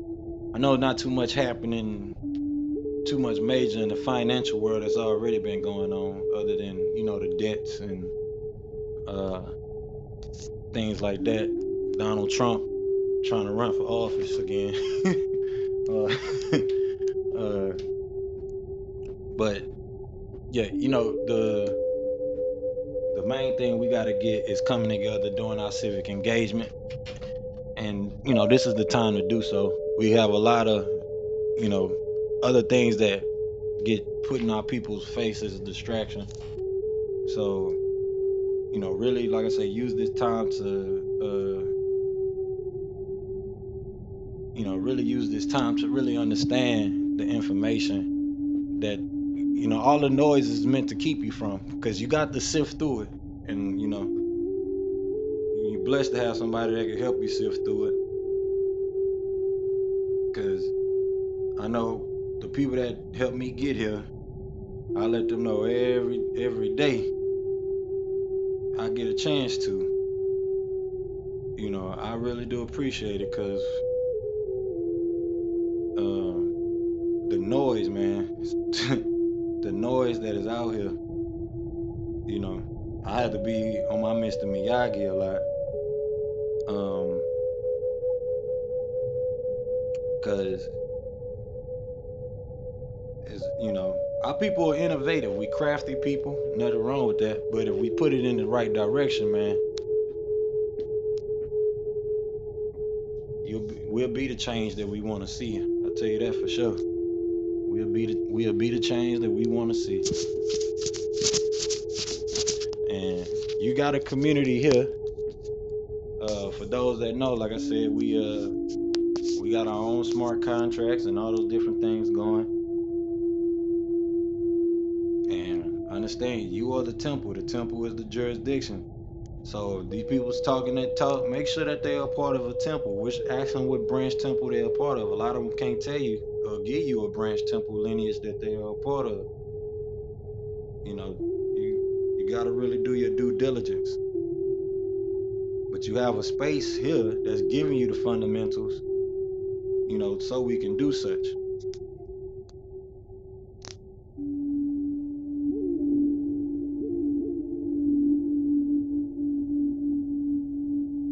All right, I was looking for that saying where the prophet said, "Don't throw away your Bibles." I was trying to find it real quick, but let's jump into the literature, y'all. So I'm closing out literature. Anybody got any? One more time. Anybody got any contributions they want to make before we go into the closing? Because I know now's the time. People want to get close to their families, and I don't want to keep y'all here all night. Some of these people be on the app. They be going like 15, 20 hours on this thing. But not that we haven't done that before ourselves in this room. I know that we spent many a nights, some going to sleep, waking up, we still here. All right, with that, let's jump into the literature, y'all. I was trying to find.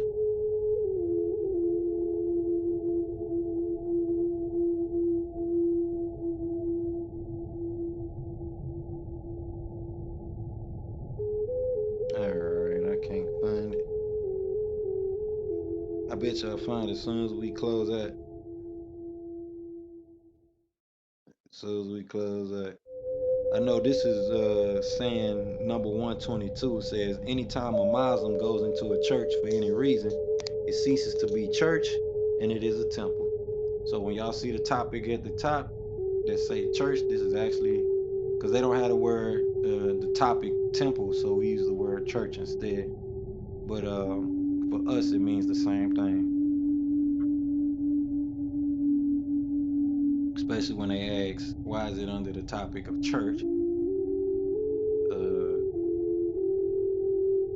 Just let them know that the prophet said wherever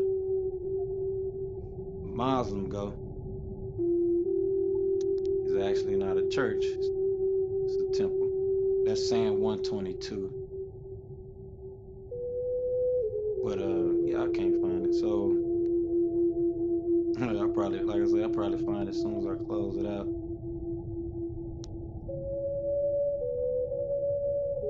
I'm trying to get it. Let me see. Like, where is it at? Where is it at? There you go. Let's get into this literature though. So we went over our dollars and cents. We went over that. I'm gonna read this from the prophet that says,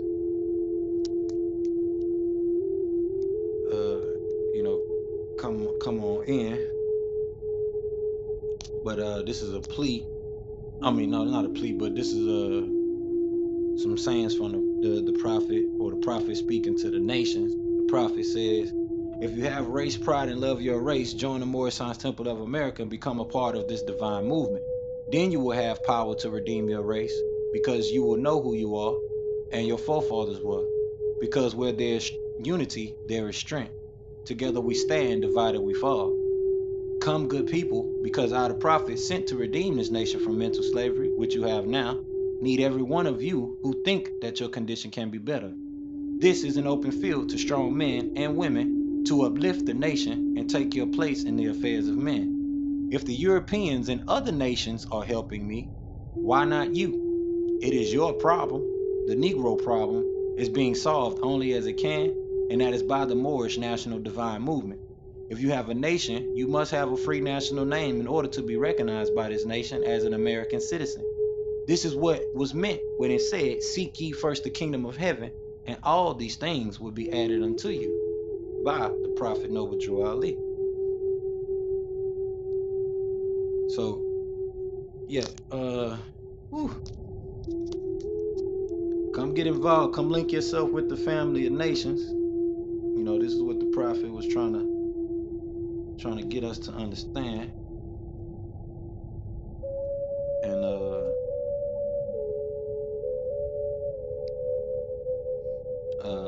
this literature can be retrieved in the Civics 101 course as well for official members. That's available in the school. I think it wasn't available because it was on the temple website. I think that's the real reason why it wasn't in there when I looked at that earlier.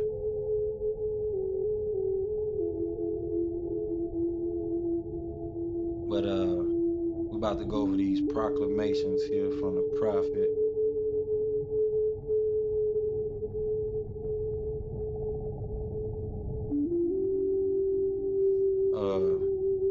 Yeah, it's some things that we need to, go over from the prophet, because there's some stuff that get omitted when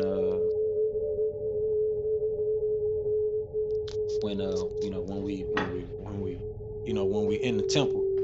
Islam, the prophet said, this is instructions from your prophet, Prophet Zabuwr.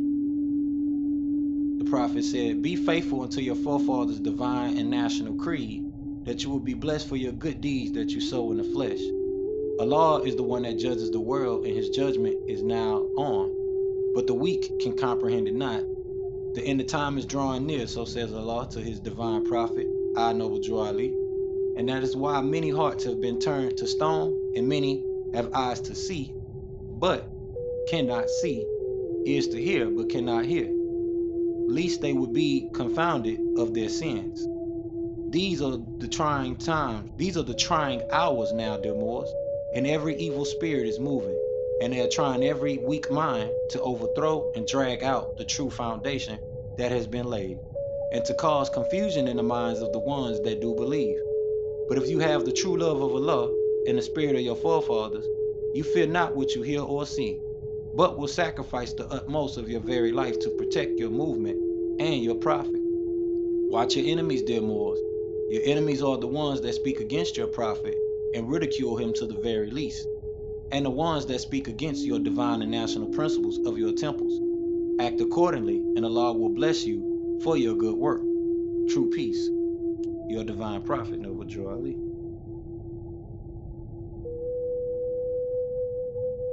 So that was the message to the members of the temple from the prophet.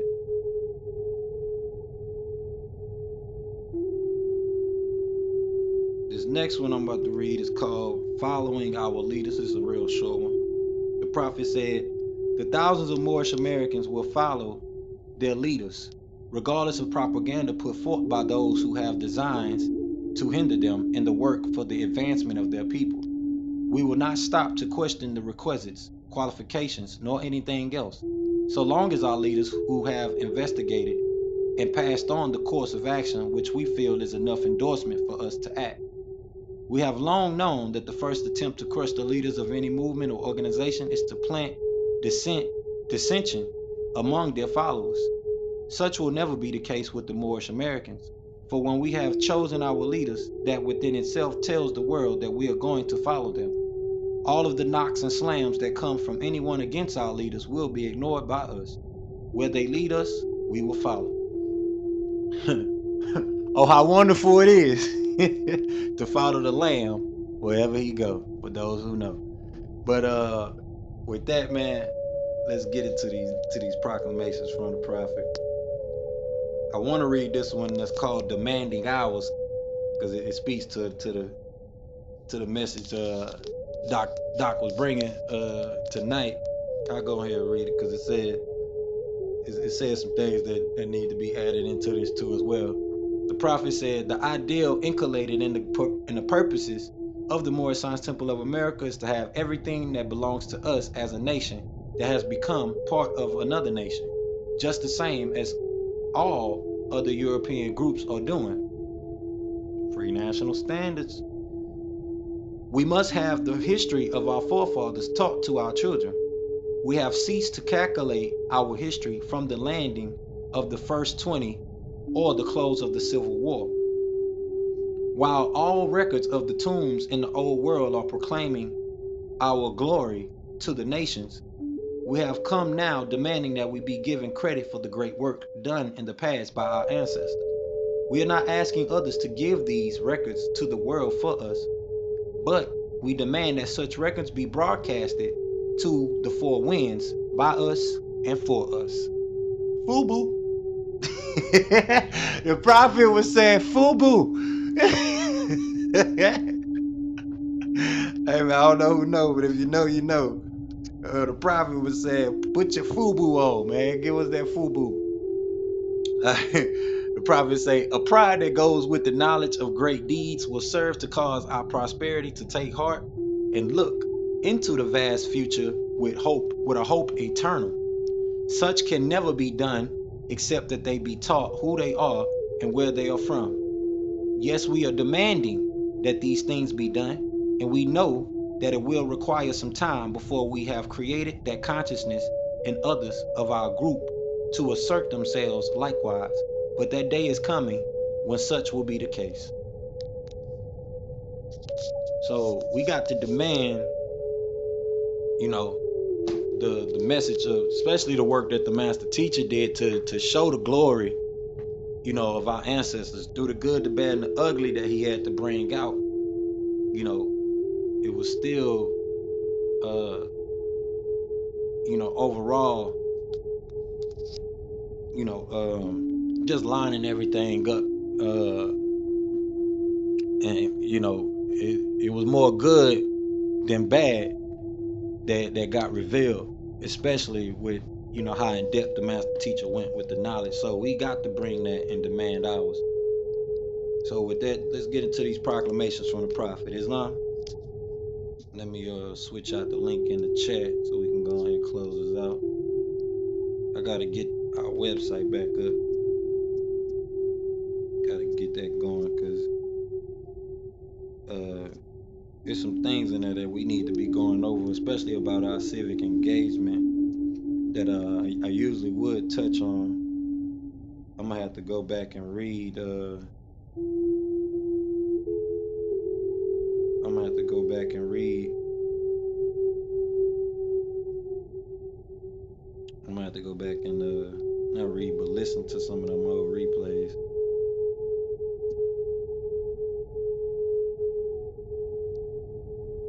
All right, y'all. So let's get into this proclamation, and we're gonna close it out.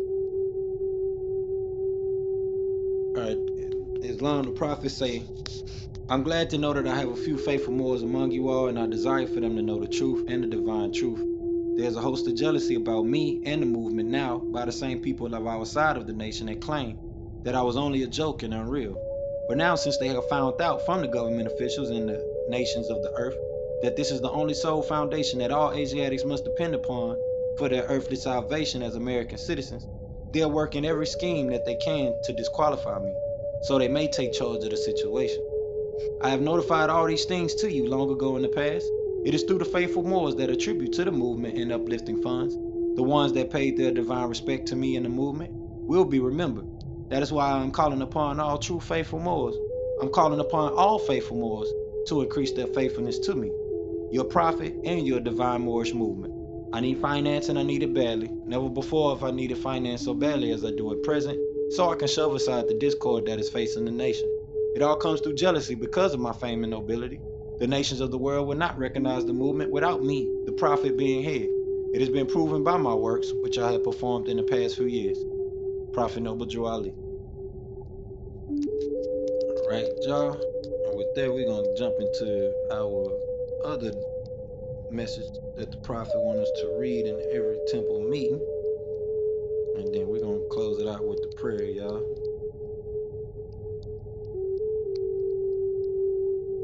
All right.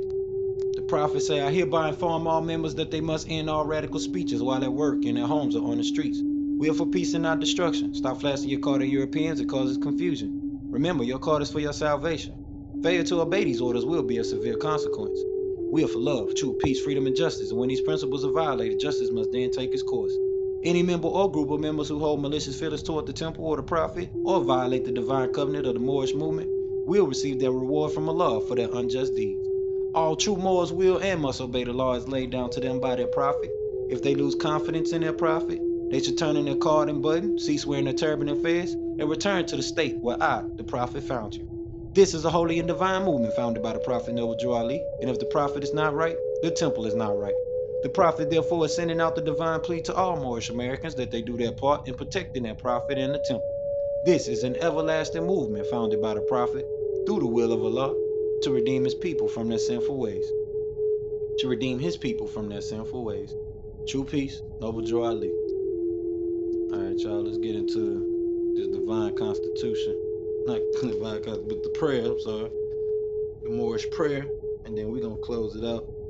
I want to give our honors to the source upon with the Allah, to the Natiru, to the divine creator, who I want to give all honors to the prophet, Zabuwr Ali. I want to give honors to the forerunner of the prophet, Honorable Marcus Garvey. I want to give honors to the messenger, Elijah Muhammad, Honorable Elijah Muhammad, and as well as give honors to Brother Sheik Dawood, Noble Sheik Dawood as well. I want to give honors to H.I.M Bey. I want to give honors to Brother C.M. Bey, Noble C.M. Bey, as well. I want to give honors to Brother Meli-El, the Supreme Grand Sheik of the Prophet. I want to give honors to the Master Teacher, Dr. Malachi York-El, as well as give honors to everything Moorish. And with that, y'all, let's get into this prayer. Y'all know how I go: 2 fingers up, 5 fingers up, feet at a 45-degree angle, facing the east. Allah, the Father of the universe, the Father of love, truth, peace, freedom, and justice. Allah is my protector, my guide, and my salvation, by night and by day, through his holy prophet, Zabuwr Ali. Amen. With that, y'all, we're going to call it a night. Anybody got any last things I want to say real quick before I close this out? I appreciate the great deal of sharing you have provided and this direction of truth that was needed, you know what I mean, and the clarity, especially those links, because I got all of them links and I'll be reading those from head to toe, as well as moving forward in my civics 101. So other than that, gratitude is the attitude.